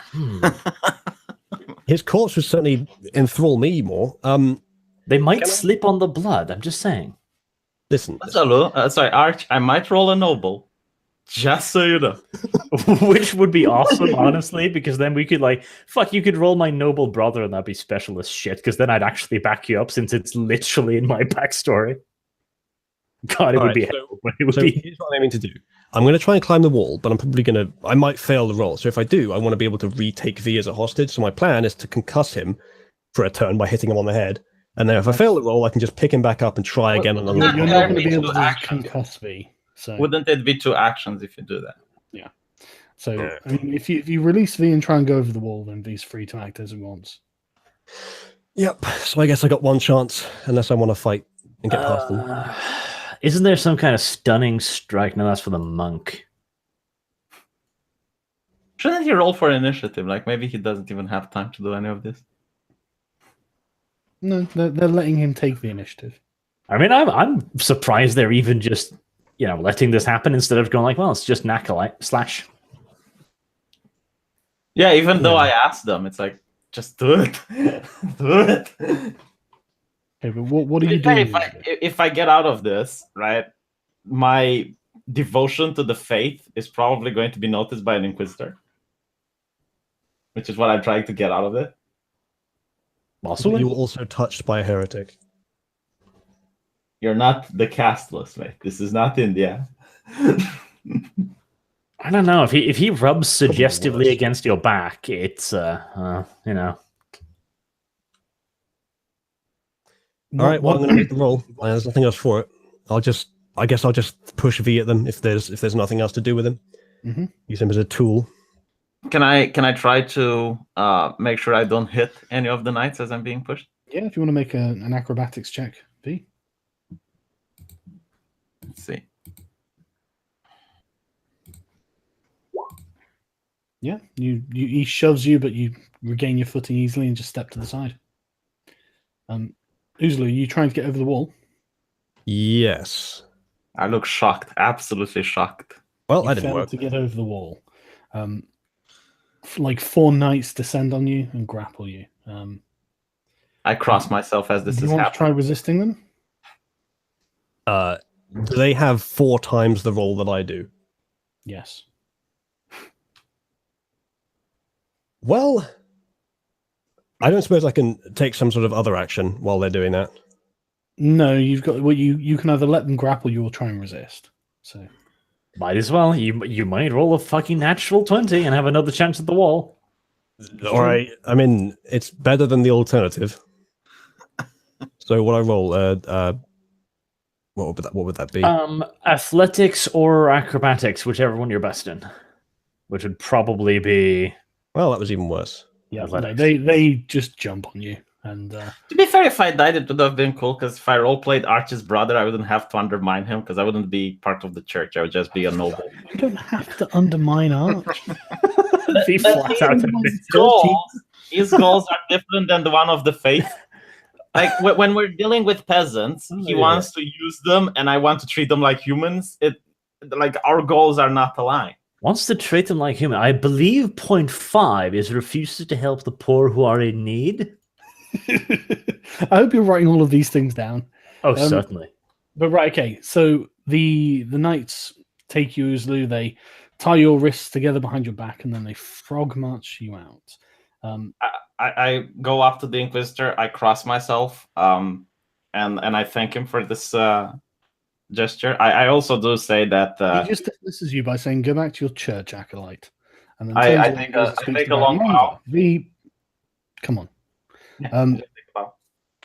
Yeah, Baron Monver says thank you for purging us of this heresy, and that he has another wayward soul that needs to be taken, pointing to Sajan. Sajan just goes, "Come on then, let's just get this over with," and allows himself to be led out as well. And with that, the knights and the Inquisitor leave, and Baron Monver just turns to you out and says, "Terrible business. I'm sorry that had to happen." Oh no, I understand. The purging of heretics is right and proper. Besides, I was always a bit suspicious about that guy anyway. I mean, did you see his hair? I'm visibly shaking, just You're taking one of the glasses off right in front of me and just chugging on it. Okay, but you're free to enjoy the rest of your meal in peace. I'll inquire as to what he thinks Sir Jan's and Uzlu's fate will be. See if I can figure out like where they might be taken. Like very, very, super. Well, he just says that they've got sort of like a big makeshift headquarters in the camp of the Penitent Knights. They will be I don't want to say re-educated because that's kind of it'd be an anachronistic word, but he basically explains that they're effectively going to be brainwashed. How lovely! Yeah, they won't be the people you knew. Well, I'll raise my goblet to that. Like, cheers. Yep. It's all religiously proper, so nothing wrong with it. Of course not. No, not at all. The Penitent Knights are a valuable and important part of the church, he says, very faithfully. I believe I'll just cross myself and go, like, I can't believe I didn't see it sooner. He was a valuable fighter, but I should have known. I did point out, my lord, we did see it sooner. Alas, I did not have the strength to do what needs to be done. Point 7. He's suspiciously good at tying people up. You could have done something, in his sleep. It's all my fault. Wait, V, are we even at this dinner? I think it's a noble's dinner. No, they asked us to be there. Yeah, you are. Is there another table, Sargon, for the... Yes, I'm at the main table. You're at the children's table, obviously. The non-noble table. Right, okay. Right, I'm going to go get another cup of tea, briefly. But before we do... I think it's worth explaining that so the fate worse than death that Uzulu's character has suffered was because of the context of Uzulu's character, and so we're going to do a new one for you, aren't we, Uzulu? Yeah, certainly was somewhat some individuals felt that the character was not fitting, and so despite the massive support from the audience, we're going to do a new one. Well, Wendell Gar is not dead and not gone. But they're room 101. They're not going to be Wendy or Wendell Gar anymore. They're just going to be the same bag of meat. You with a never different know. brain. You might see Wendell Gar in future, and maybe there'll be a spark of life and of the old character in those eyes. But yeah, right. I'm gonna go and get a cup of tea, and we'll sort your new one out in a second. Uzulu, be honest. Was this a serious character for this setting? Because I wanted to roleplay something else, and I was told that it's not a serious character for this setting. So I complied. Are you upset that the same rules are being applied to you? The same? What you mean? Sargon's rules? Sargon, who was one of the biggest fans of this character. Yes, and I pointed out to Sargon that I couldn't be a female sorceress because magic is really rare in this world, and it wouldn't make sense for this world. And then I pointed out to Sargon that if this rules applied to me, I don't see why a transgender barbarian would be appropriate for this universe. But it's not like transgenderism is a solely modern phenomenon. Okay, well, it's not. You tried it, apparently. The Penitent Knights are now your home. Yeah, but they would have been if not for the complaints of some individuals. Do you find my complaints to be unfair? I find your complaints to be an attempt to use out-of-game methods to bring everyone down to your level. It's not just my complaints. It's Arctis' complaints as well. Yes, and the same thing applies there. Oh. Well, let me play. The one who suggested and invited you for this role-playing session. Why would you want to play something that's...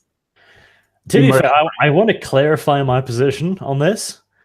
Like, I do agree to some extent. I don't think the character was serious, and I think perhaps you should not have gone as far as you did. But I did not argue for getting rid of your character. I would just have asked you to tone it down a little, because I thought it was funny. Honestly, I did. Just a little bit much, maybe. It was funny, but at the same time, you can't find armor for it. Every time we need to go and speak with a noble, you can't join. Well, the class doesn't use armor. And I don't need to talk to the nobles. Yeah, but... It was an unusual character, not necessarily what the church would determine as immediately heretical. It would have been fine if I just stayed out of the way of like the really posh people, the people who really cared about that kind of thing, the really moralistic people. And I could have toned it down a bit because, I had the impression that this was supposed to be a somewhat authentic universe, and that's fine. But there's also the creative influence of trying to make it entertaining. Not just entertaining in terms of creating a story and creating a consistent universe, but entertaining for its own sake. And I think my attempt to create the character was one that would fit into the universe. I made all that religious scripture to fit it in. That would also be entertaining for an audience. And I could have. You can be entertaining for the audience while being under the immersion of the universe, and it's also hard for me to play an imam and justify healing you when you're being a degenerate person. Well, that's part of the story. Yeah, but it's not fair for you, is it? Because if you're not going to get healed in combat, you're going to experience difficulties later on. Besides, I didn't argue for your character to be removed. I just argued for you to play normal barbarian. Any other story would have been perfectly fine. Well, that's pretty much the same thing. I mean, you could have been a gay character, and just keep it hidden. Well, we could have had a run-in with some guards, which caused me to keep it hidden in future with the same character. I mean, there's many ways we could have done this. I'll be frank, even though everyone will hear this, that Sargon and I were talking about how to sort this out beforehand, and I was hoping for something more dignified than this. I would agree. This was a bit sudden. Like I said, I would prefer you to just have toned it down a little bit because I do think it was a bit much. In Cyberpunk, when I tried the exact same thing, right? I tried acting immersion breaking. There were armed goons that came up. I believe their weapons were 200 meters, and one bullet would put you into instant death. And then we got brainwashed by the police. Yeah, but that was because we were acting really fucking stupid as well. Yeah, but I honestly think like a barbarian dressed in a pretty dress in this type of setting is also accurate. Well, she doesn't. She's not that noticeably feminine, except in terms of her clothing. She just occasionally does feminine things, which people would just find to be weird. They wouldn't necessarily find it to be heretical. But in-universe consequences, proportional consequences for your actions are fine. But this was clearly, and I'm not blaming him, but this is clearly Sargon deliberately making a change to the universe via the universe. I didn't ask for this, to be honest. I just pointed out the problem. And I said, I'm not going to heal you, so he understands the next time you're complaining that you're not getting heals why it's happening. I didn't say that your character... The complaint was pretty much in character. I mean, sometimes you would opt not to heal anyone, and that was a fairly out of character complaint. But you not healing me, that was... Yeah, but that's what I told Sargon. It's look, the reason I'm not healing Oslo, I couldn't heal Dev because he got from 100% hit points to 0 in one blow. So there was no way for me to heal him. But I wanted Sargon to understand that I'm not healing you, not because I don't want to fit my role as a support, but because it doesn't make sense for the priest to that's approve. Fine. Yeah. That's fine. That makes sense. Yeah, that was literally my complaint towards him. It wasn't anything else. I didn't ask for your character to be... Can I chime in here a little bit? So what you're saying is you two didn't do nothing, and Sargon elected to take your criticisms and kill off the character. I'll be entirely frank. I'll tell you exactly what I did. I haven't spoken to Sargon about this. I talked to V about it, and I agree. I think it was a bit too much. I did say as much to V. What V and Sargon talked about, I can't say, because I wasn't in that conversation. I do not want your character to be dead. I did think it was too much, and I did think that you were, deliberately taking the piss. Yes, you were deliberately taking the piss. That's the whole point. You're memeing this way too much. And I'm sure the audience likes it, but we would appreciate if you can find a way of memeing it and being in the same constraints of the universe. Well, I think I was pretty damn close to that. Let me just point out that my character is somewhat of a meme as well, but for some reason I didn't get carried off as a degenerate. Yeah, I kind of based the level of memery in my character on... well, imagine you're in Saudi Arabia, mate, doing this. Because this is if you're in a theocracy doing this, how do you think you'd be treated? It's not quite as dominated by religion. This is more dominated by tradition. Of course, there's religious dominance as well, but in Saudi Arabia, it's like a total, like the religion is the primary force of belief. But here it would be more tradition. Religion would just accentuate that. You can think of any medieval Eastern country, because they're pretty, even ones that are complete theocracies, they wouldn't allow you to do that.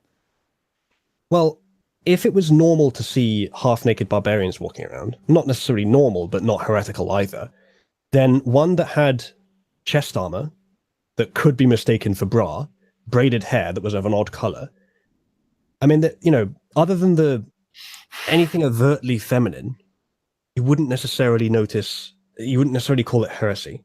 You wanted to make a dress for yourself, Zulu. Yes, so a few shopkeepers knew.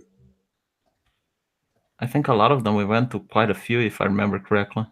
Well, they were all the ones in the market, the ones that you were whining at for the blessed weapons. Yes. It was just a few shopkeepers in that market. The difference is that whining about blessed weapons is not heretical. No, but like let me get asking for a dress to be made isn't either. Right, don't care that the shopkeepers are selling blessed weapons. My character, Heinrich Himmel, cares a lot that they're selling heretical weapons. Like, you need to disassociate my character from my personality. Yeah, I know. I understand.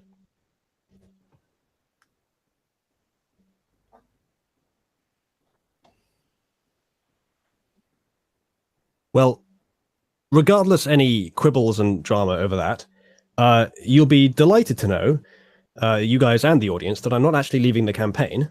I'm just changing to a new character. I suggested to Sargon that I prefer to re-roll than to compromise the character, even though that has kind of happened now anyway.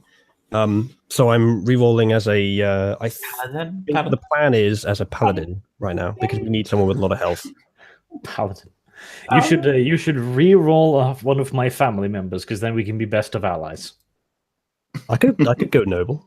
It's not the idea I have in mind for the character, though. I haven't fully fleshed it out yet. I haven't written it in as much detail as the last one because I've only had a day to plan this. How about I've been busy. Wendellworth the Paladin, Penitent. Wendellworth. I'd love that. Paladin, Penitent. I think the plan when Sargon gets back from his eternal tea making is he's going to we're going to make the character then. So I'm going to have to apologies to anyone if I'm a bit slow. I really have. My PC died recently. I've been repairing it the last few days, so I haven't had any time to think about this, really. I just got a very basic idea that I'm going to try. Well, here's kind of an idea. Uzlu, if you still want to go down a similar route, being a transgender paladin would actually work if nobody knew that you were, like, if you were, say, female to male, and you just cross-dressed it, no one would know you're a female.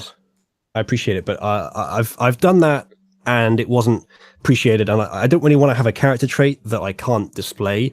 I mean, in D&D, there's very few occasions where you can, like, be alone and actually do something that's consequential to the story enough to mention. So I'm going to go with something completely different. And I don't know if I should say now or say while I'm creating the character. I mean, it's not very fleshed out yet. I guess for that reason, I could say it now, and you guys could give me any suggestions. To be fair, if you're a paladin, you should chimp out about blessed weapons alongside with me. Nah, I mean, this is different because I could easily make like a religious zealot with a paladin. That would be the assumption, but I decided like I have to make my character distinct from the rest of you. So we can't be greedy because that's mine. The chat room is saying trap paladin, like a Joan of Arc figure where you're female but no one knows it. You're actually you appear as a man to everybody.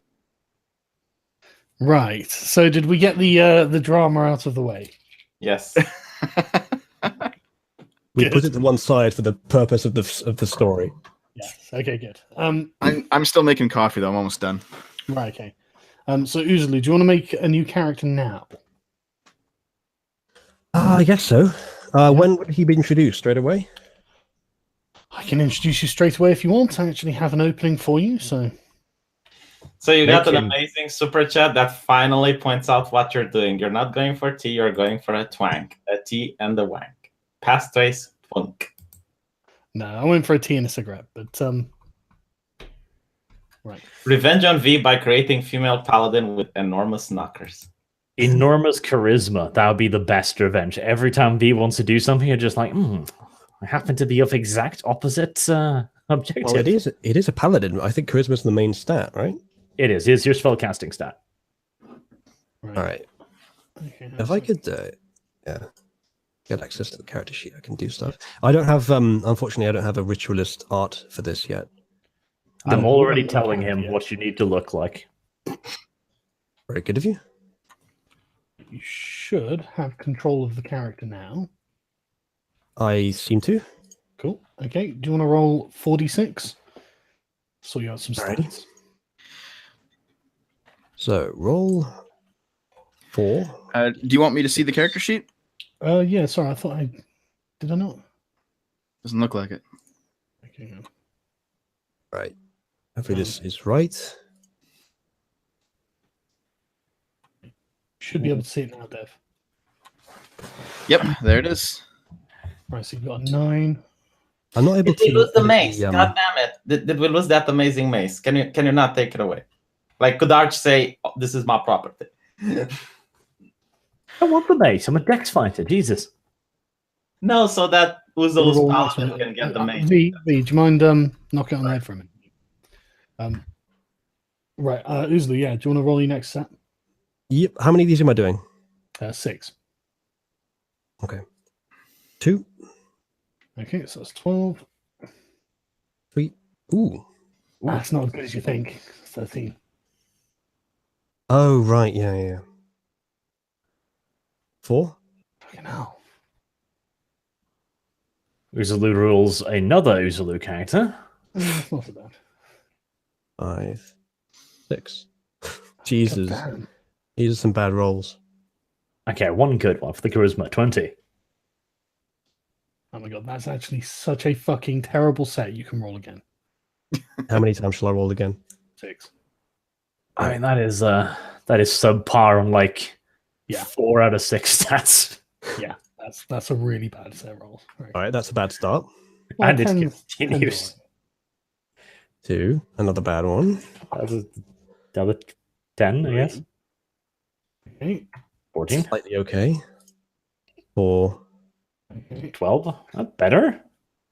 5. Holy shit. You can just re-roll that one. Oh, come on. No, come on. Damn it, the world's Sargon, worst give cat. me some rerolls too, you Jew. No, you had good rolls. Okay. Barely any better. That's 5 and 6. Wow, that's terrible. Okay, I mean, I get it, Sargon, but I'm really going to start calling Uzulu favoritism. Yeah, if you're letting him reroll again, I'm fine with it. Just let us reroll one stat as well. Holy shit, though, Uzulu. Can I just comment? And this is not an attempt to get anything changed, but I really hate the character creation system in D&D. You have to. Can roll we your just stats. There's no balance. like Can give we not just- Uzulu the base stats? Because this is painful to watch. I'm should- genuinely saying it. You should just have a pool that you can share between your stats. That's how I'd do it.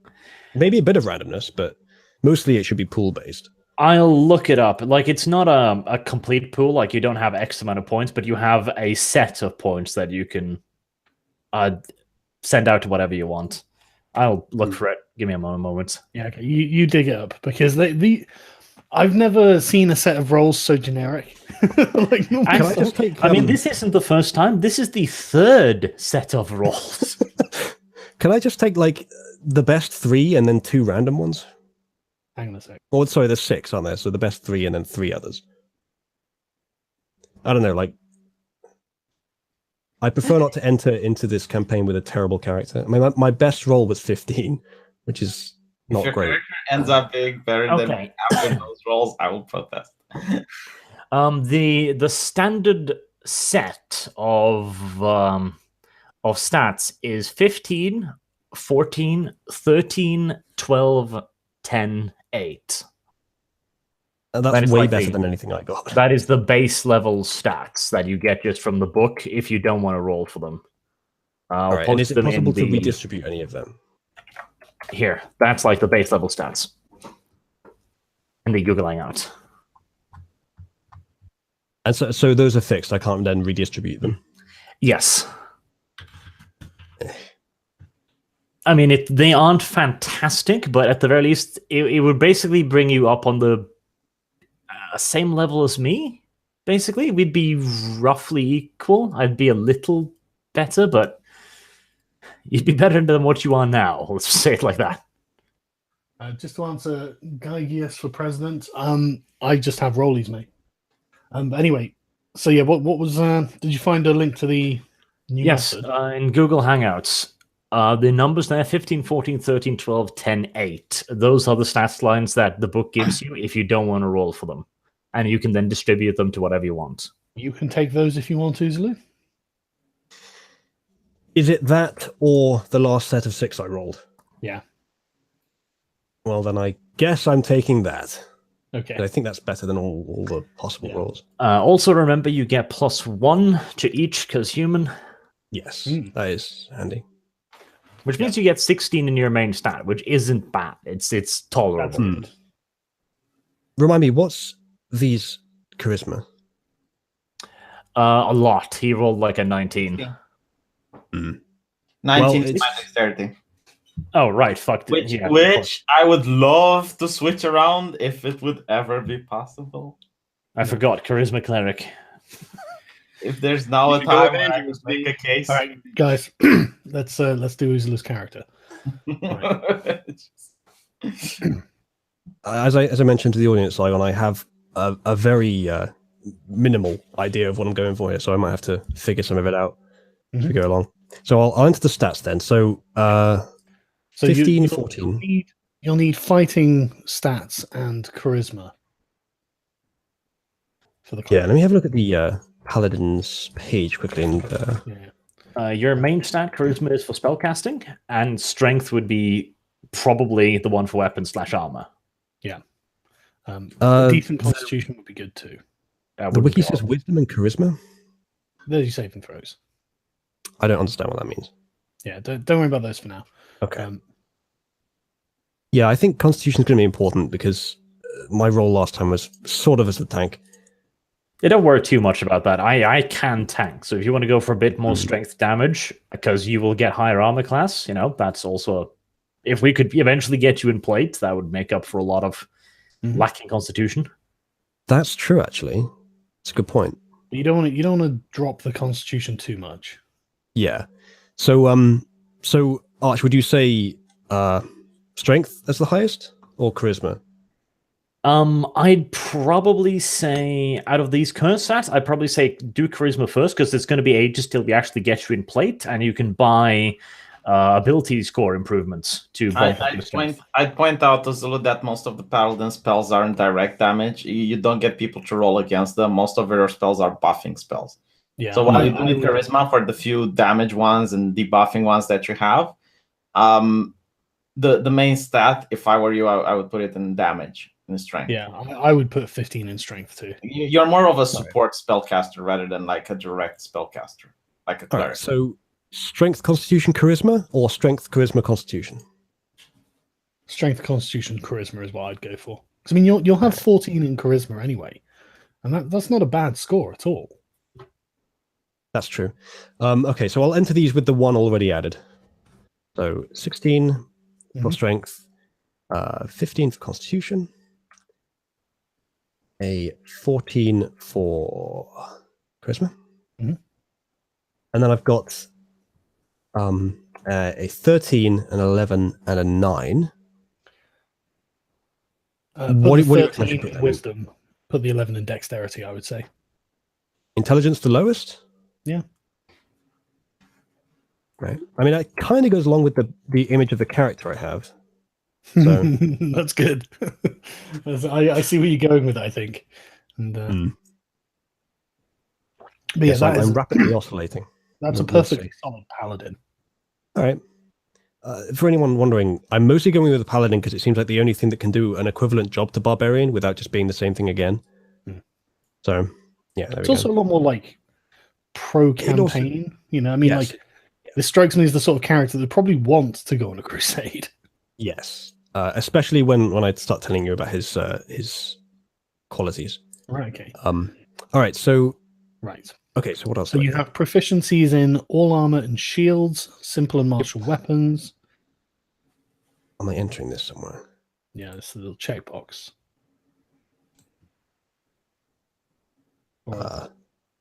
Tool, just proficiencies at the bottom. Sorry. Tool proficiencies and current custom skills. Yeah, I think so. Yeah. The chat V. Sorry, Uzulu roll a rogue so you can backstab V. Yeah. I was going to go with Uzlu the Turncoat, as I mentioned to the rest of the guys here, but I figured the meme would age too quickly from the crowd drama. So. That would have actually been fairly reliable within the world setting. It's like, yeah, you're a rogue. We already do have a dexterity character, like we have pretty much the same combat style. That is true. Okay, so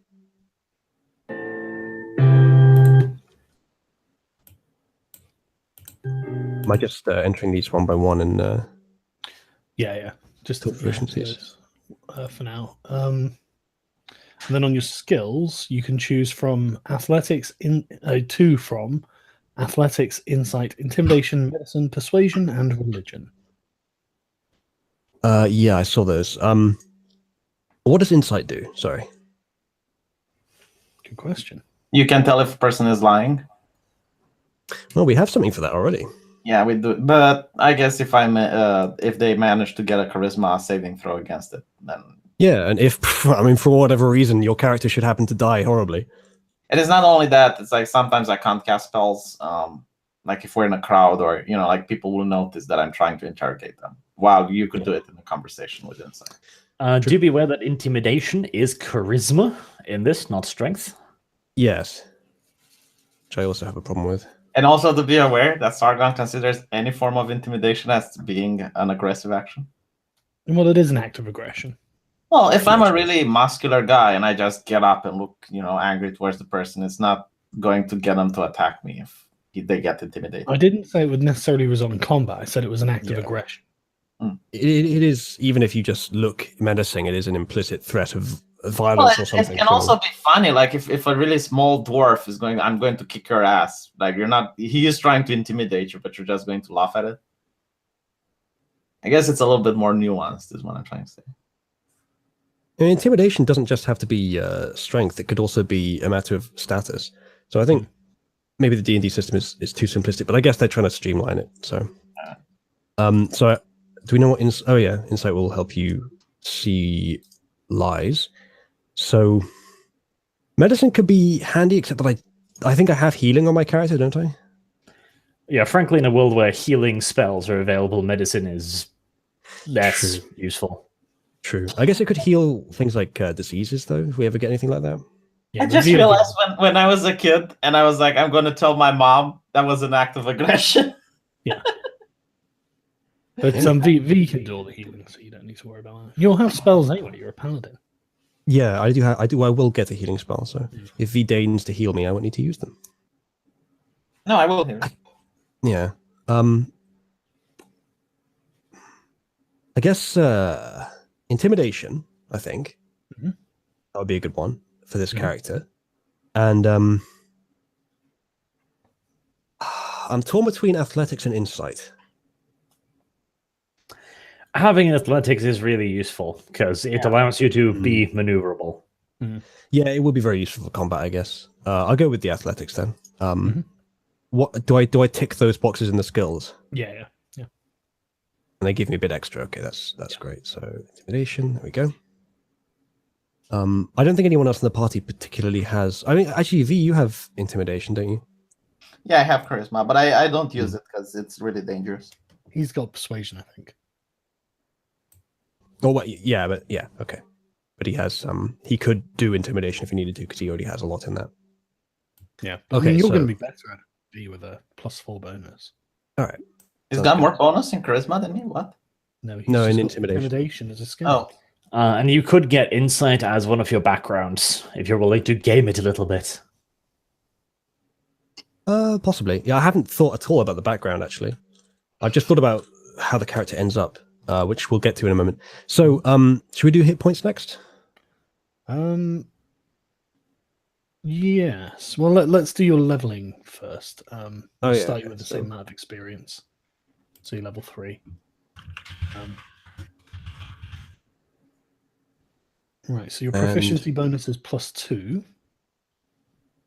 It's already on 2? Yeah.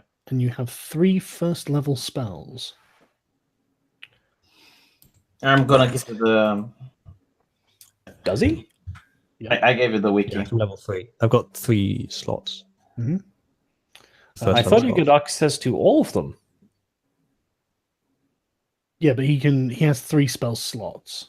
Okay, Yeah. yeah. So you can Then I cast get it. three. Of first level spells, and I'm at 3rd level. Yeah, that's how D&D spellcasting works. Yep. Right, Alright, so you have Divine Sense. So under your what is it, skills or traits or features and traits? Features and traits. Yeah. Can I add directly from a from the You can compendium? just copy and paste. I'll just whack it in the chat or something if you want.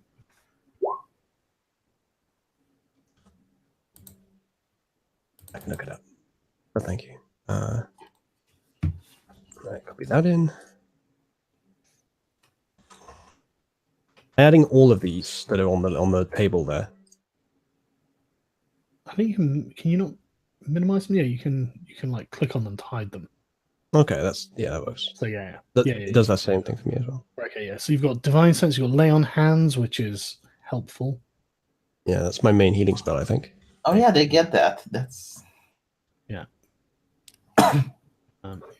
Thunderous Smite. Take that one. You're gonna like that one. It's really good. Right, so yeah, you get Fighting Style at level 2. I'm just going to enter the rest of the spells first. Okay. There's Well, do, quite a you, few can, spells you can learn the spells any time. So let's do the meat of the character first. Well, he gets command like I do. Don't I get the spells as soon as I'm that level? So that's Okay, but why I we can- can do the spells anytime. No, Okay. You don't get level 3 spells at level 3, by the way. Yeah. If that's what you asked. How do I We'll, get we'll, them? we'll do the spells last. Let's just do the main core parts of the character first. All right. So at level 2, you get to choose a fighting style. Mhm. So you need to choose from the following options. So one of them is defense. While you're wearing armor, you get a +1 bonus to armor class. Dueling. While you're wielding a melee weapon in one hand and no other weapons, you get a +2 bonus to damage rolls with that weapon. Does Do that be aware include- that is compatible with shields. Is it? Yeah, I figured it was. Okay, that's good to know. Yeah, I've been using that all the time. So Right, okay, great weapon fighting. If when you roll a 1 or a 2 on a damage die for an attack, you make with a melee weapon you are wielding with 2 hands, you can re-roll the die and use the new roll. Protection. When a creature you can see attacks a target other than you that's within 5 feet of you, you can use your reaction to impose disadvantage on the attack roll if you're using a shield. Close And the quarters others are from expansions? Are we using them? yeah, we can use them if they're in the wiki. Okay. Close quarter shooter, which I guess you won't be needing. Nah. Tunnel fighter, you excel at defending narrow passageways, doorways, and other tight spaces. As a bonus action, you can enter a defensive stance that lasts until your next turn. While in it, you can make opportunity attacks without using your reaction. You can use your reaction to make a melee attack against a creature that moves more than 5 feet while within your reach. And the other one is Mariner. When you're not wearing any heavy armor or shield, you have swimming speed and climbing speed equal to your normal speed. You gain +1 bonus to your armor class. exceedingly situational. Yeah. Hmm. Tunnel fighter seems like you wouldn't necessarily need to be in a tight space to use it. No, I don't think you would. It actually seems really good. So I can attack someone twice if they move near me. If you want to be a little bit special with this, there is a overpowered as fuck way you can do this. If you concentrate on pole arms and you get that plus pole arm master, you get ridiculous amounts of reactions and bonus dices.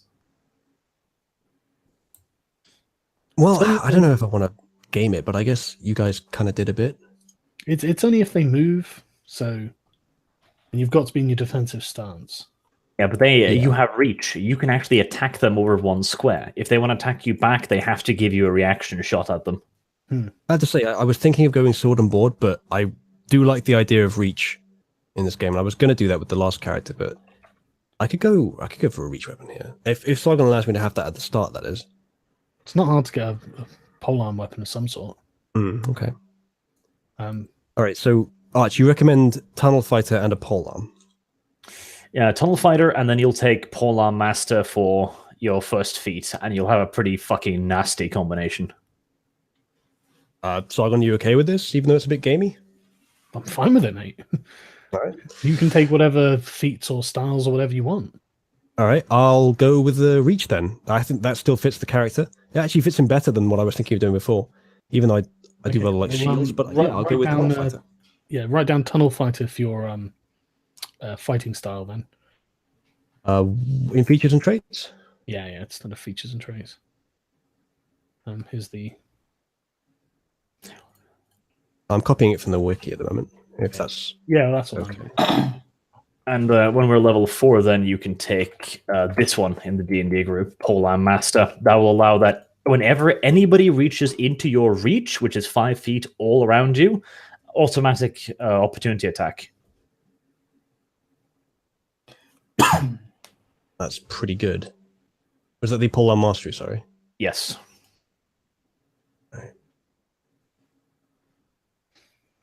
So... Right. There's more. Yeah, at second level you get Divine Smite, which is actually fucking lovely. When you hit a creature with a melee weapon attack, you can expend a paladin spell slot to deal radiant damage to the target in addition to the weapon. So it's 2d8 for a level 1 spell, plus 1d8 for each spell level higher than first, to a maximum of 5d8. And that increases by 1d8 if the target is undead or fiendish. Pretty fucking good, actually. So I can do that 3 times per rest? Yeah. Yes, for Would that be each long spell rest or slot. short rest? Yeah. You burn up your spells, but like it's loads of extra damage. Short rest to regain your spells. Okay, that's cool. All right, I'll add that into my character sheet. You also get Divine Health at 3rd level, which makes you immune to disease, which is pretty fucking amazing. Huh, that's handy. Yeah. And at level 3, you get an Oath. Yes, I will go into that just as soon as I've copied Divine Health in. Devo, go check Skype on Orders of Ritualist. Oh, this is going to be a Farewell Wendy artwork.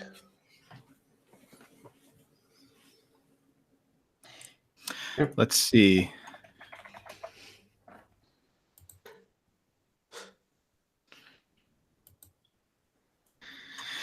Oozloo's Wendy is off to re-education camp. Bye, Wendy. Oh, Jesus. Sad face. Have you seen his hair? All right. Okay. I like V's little smile in the background. Yeah, little two hands. This new paladin might have a real fucking grudge against V for some mysterious reason. Yeah, this new paladin might end up with a grudge against everyone because this new paladin's looking like it's going to be the best fucking character in the team. Despite the rolls. Despite the well, it's, yeah. Because Arch, I don't think you're gonna be the big dick anymore. Oh, I Yeah, am. I can nuke him the fuck down until he gets. I'm only worried about him when he gets plate. Until then, I can probably out DPS him. Here's a great team shot of the 4 of us. I was talking about social interactions, not actual combat. Do you guys realize that that Wendy took all the gold? I'm more worried about Wendy losing no. her mace because I would like her paladin to have it. We gave you the usual gold. I took the 25 gold, obviously. Yep. You handed it to me. I'm the noble. I did nothing of the sort. No, I gave Oozloo the gold from the mission because I was like, I got to help the poor, and then he got it all. Yes, and that's just another reason why the next time Devo gets his hands on any kind of money, We should use it to buy plate for my new paladin. the sleight of hand is going to be used a lot. I'm going to pick a skill specifically for that to protect our gold from Devo. All right, lads. The oath I'm going with is Oath of Conquest. that's a good sounding oath. Sounds It is. appropriate. Yeah, it Yeah. does, doesn't it? Shall I enter any of this into the Yeah, character put sheet? Oath of Conquest on there because this is what you've got. Yep. Just there's a lot of details. They won't all fit into the space, so I'll just enter the Yeah. first section. But right, okay. So your channel divinity from that is Conquering Presence. You exude a terrifying presence. As an action, you force each creature of your choice that you can see within 30 feet of you to make a wisdom saving throw. On a failed save, the creature becomes frightened of you for a minute. A frightened creature can repeat the saving throw at the end of each turns, ending the effect on a success. That's pretty good. You also get Channel Divinity Guided Strike. You can strike with supernatural accuracy. When you make an attack roll, you can use your Channel Divinity to get a plus 10 bonus to the roll. Make this choice after you see the roll, but before I say whether it's hit or miss. That's really good. Yeah. So it's basically a sure hit. And I think I can use these Channel Divinities once per rest. Well, I'll check. I'll have to find it. Yeah, it's on the page. I'm gonna. I think you get command as well. That's a spell. Cool. But that is a good spell. Yeah. I think there's going to be a decent amount of utility here. V. Yes. We know V's bored. It's doing something else. It's fine. I quite like the tenets of it as well. Douse the flame of hope. It is not merely enough to defeat an enemy in battle. Your victory must be so overwhelming that your enemy's will to fight is shattered forever. A blade can end a life, fear can end an empire. Rule essentially, once you have conquered, tolerate no dissent. Your word is law. Those who obey it shall be favored. Those who defy it shall be punished as an example for all who will follow. Strength above all. You shall rule until a stronger one arises. Then you must grow mightier and meet the challenge or fall to your own ruin. As long as you don't consider thievery a crime, Angel-poloo, we'll get along just fine. Well, essentially, my character is going to be the manifestation of every crusade is justified. Well, in that case, gaining funds for the Juju Crusade is obviously justified. Yes. By any means necessary, isn't it, Angel-poloo? That's what you're saying. I like it. Bam. Yeah. It's the BAM of Deus Vult. Yeah. Yes. Okay. Right. Okay. So you're happy with the oath and stuff. Yes. It is definitely the coolest, and the oath describes paladins of this oath as either sometimes called knight tyrants or ironmongers. I kind of like knight tyrant. Yes. Right. Okay. So your hit points then. You've got. Do you want to roll or do you want to just take the 6? Angel-poloo, just take the fucking 6, for God's sake. 6. Hold on, let me have a look at it. You can roll a d10 for each of your levels, or you can take 6. Oh, I see. So, so it's okay. So it's going to be 10 for first level plus your Constitution modifier, obviously. Yes, 10 plus Constitution. Then either, then there's going to be 2 additional ones. Yeah. So, and I can basically, if you take 2 D10 6s, you'll have 28 hit points. So 10 plus Constitution modifier, which is 12. Yeah. Then plus 8 plus 8. Plus 6. 8, because you've got plus 2 Constitution per level. Oh, okay, yeah. Fair. So 16 plus 12, yeah, 28. Judging on, I mean, it's not really much sense to. The rolls might be good, but it's probably a lot safer to just go for the 28. Yeah, and 28's fine. It's a good amount. I think it's still more than Dev, so it's still the most in the party. I think Archer's got 28 as well, actually. Okay. Yes, I That's believe still so. good. Well, my armor class should be higher than anyone else's, quite a lot. So how is armor class determined? I guess I'm going to know my equipment first. Well, this is the problem, because if you're going to go pole arms, I mean, if you were going shield, then you could have taken like the defense thing and then a shield, so that's plus 3 to your armor class. And so if you get a nice suit of heavy armor, let me just look it up again. If you were to get a suit of heavy armor, you can end up with a really good armor class. Hold on, I can get a martial weapon and a shield. Yeah, so I could still get a shield. Yeah, you can still have a shield, but you can't have a pole arm. You can only have one of the two. Pole arms in this game are always two-handed. Well, no, okay, I hear what you're saying. It does seem to make sense, but the page says a martial weapon and a shield, or 2 martial weapons. Yes, yeah, but pole arms is... are described as two-handed. Yeah, I see. Okay, I see what you're saying. Yes, I couldn't use them both at the same time, but But if I get a simple melee weapon that I can use with the shield, I can be you can the choose, tank yeah. when I want to be. Yeah. Yeah, you can do that. Yeah. Yeah, that's cool. That's what I'm saying. Okay. All right. Yeah. I'll find the weapons then. Yeah.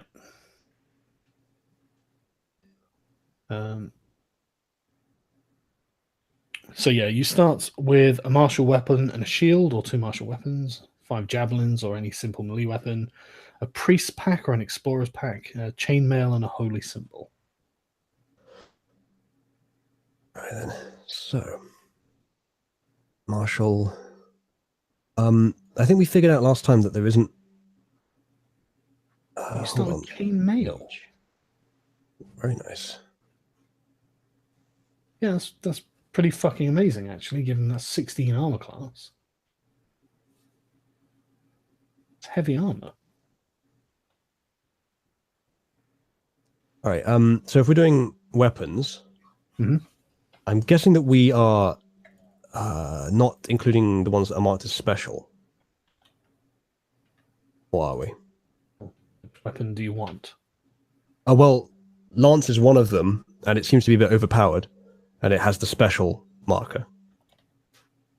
I think a lance has got rules attached to it. Okay. Yeah, you basically got to use that on a horse. Yeah. All right. So my options are glaive, halberd, pike. Yeah. All right. And what's the gold limit for the starting equipment? You can just choose one of these. Okay. I'm also getting a shield though, bear in mind. Yeah, that's fine. Okay. I will go for the best one then, I guess, whichever one that ends up being. Depends what you They want are... The pike is actually way heavier than the others, despite being not very different.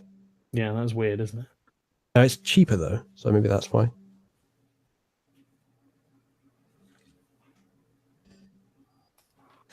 I prefer the idea of a glaive, and they look to be exactly the same, the glaive and the halberd, so I'm just picking on what sounds cooler, so I'll go with the glaive. Yeah, that's fine. You can take a simple weapon as well. Yep, that'll be my my thing to go with the shield. So, simple melee. Is there much utility in going for something that's not slashing as well as the Probably, yeah. glaive? I mean, Some creatures They used to be, but these days, honestly, not as much. okay. And even skeletons don't really take extra protection against pierce and slash these days. So, All right. Well, I'll get something that I can pair with a shield. That's mace. I think mace seems the most natural choice. Mhm. It doesn't have any special properties.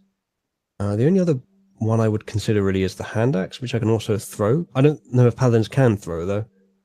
you can martial weapons. In fact, if you've got the option, javelins would not be a bad idea because you get to add your strength to the damage on those. You can take 5 javelins.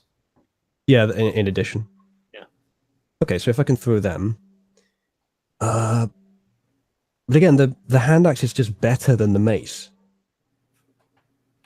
It's lighter as well. Mhm. Unless you specifically want the bludgeoning. But the mace seems better for the character. There might be a reason to have bludgeoning at some point as well. There are some that do take extra damage from it. Undead, for example, but honestly, the smite damage you do to undead, you really don't need the extra from a bludgeoning. And actually, I have a lot of bludgeoning as well as a monk. And with the Polearm Master, you can also choose to do another bludgeoning attack for a bonus action. So you've really got bludgeoning more or less nailed down. Yeah. You just take another 5 javelins. I could do, but I do want to have a weapon to go with the shield. Can you use? I think you can stab with javelins now, can you? Yeah, I think so. We'll have to Just says check. But thrown.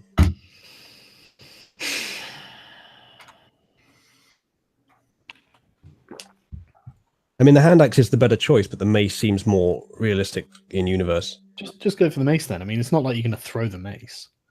No, I guess I do have javelin, so that's fine. Yeah, I'll go with the mace for story reasons. Okay. So I will add those to the sheet. And so the glaive is 1d10.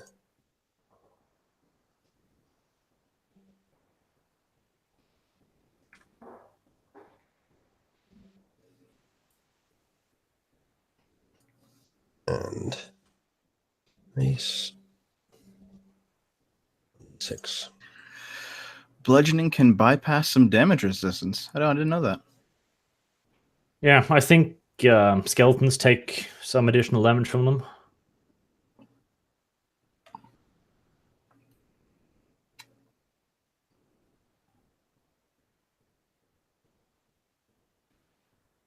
That's the weapons added, and I'll add a shield to my inventory. And you get cure wounds as well as a spell. Cool.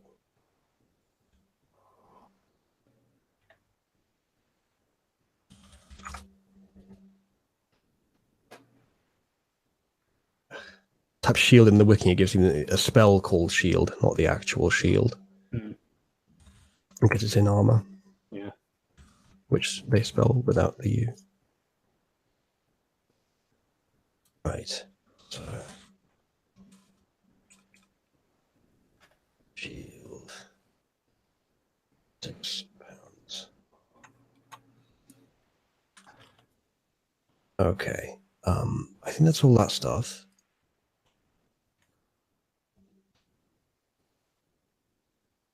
And as for the equipment, I also need to add... Oh, no, I don't get 5 javelins as well. I have to have that or the simple melee weapon. So I won't have any ranged capability, except spells. Well, that's fine. You're not the ranged character, are you? Actually, I might just go for the hand axe in that case. Okay. Just so that I can continue my legacy of heroically throwing axes at people. If you want to. Yeah, I will. I probably would take Megs if it just had like 1 extra attack or something. It's just straight up worse than the hand axe. An extra attack? Holy shit. Well, no, I mean Probably 1 extra pretty, damage. Quite a good little upgrade there.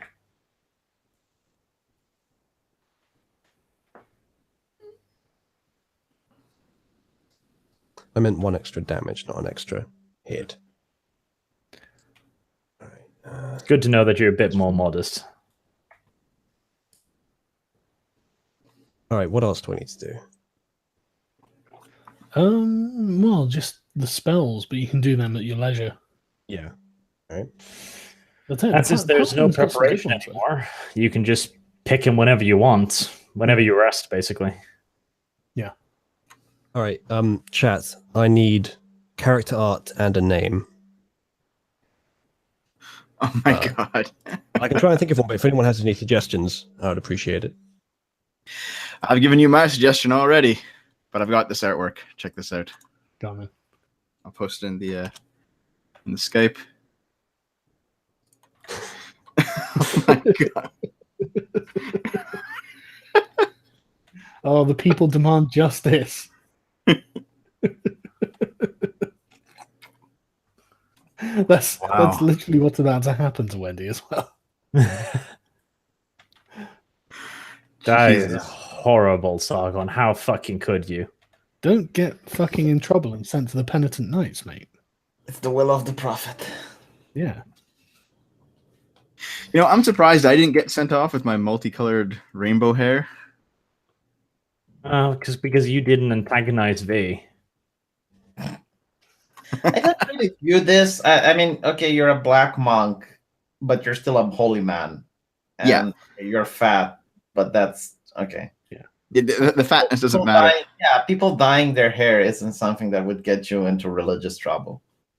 Oh shit! Oh, never actually- mind. Ritualist already drew me out. Ritualist's latest art has me bald anyway, so I'll just be a bald monk. I think you'd probably be required to shave your hair. Yeah. But right, is there anything else we need to do for your character, Uzlu? I don't think so. If so, we can figure it out. Oh, I need to set the armor class. The backstory, like if you're a right, noble, yes, if you're an you've acolyte. trained which is armor class 16. Yes, it is. I need to add that to the inventory as well, I think. And if you're using a shield, you get an armor class of 18. Right, chainmail weight is 55. And the armor class, therefore, is 18. Only when you're using the shield, though. That's true. I guess I'll set it to 16 for now. Then. For now and then. Yeah. All right. Well, if we're in a situation where there's more enemies than there are of us, then I guess I can go defensive. Switch over. If I ever use my hand axe as a thrown weapon, I have to go with glaive after that, so I won't have the weapon anymore. Basically. But right, okay. So if we're happy with your character, I'll end the stream there, and we'll introduce you next week. What about the background? I need to pick a background too. Oh yeah, okay, yeah. Noble is the best because then we can both antagonize V and go like, yeah, no, we have more power than you. It's not quite the angle I was going for with the character. You don't. I was going for someone who is basically very xenophobic of anyone who's outside of what they perceive as their tribe. That would be awesome. He's like looking for any excuse to just destroy the enemy. Whoever the enemy, if he's pointed at someone who is outside of the tribe, then they're evil and he just conquers them. And he kind of treats religion as a tool to do that. He's not particularly religious despite being a paladin. He goes along with it, but he doesn't view it as like a centrally important thing. Hence the Oath of Conquest, which is a religious reformer or anything. He's going to be one of those people who persecutes people for the religion. Yes. Right. Okay.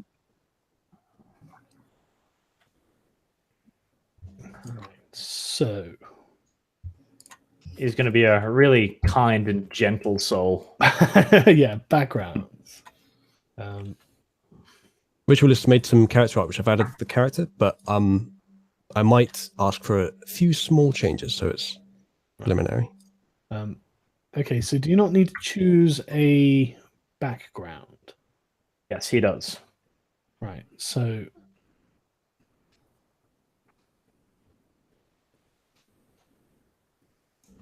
Pink was actually the color of men back then.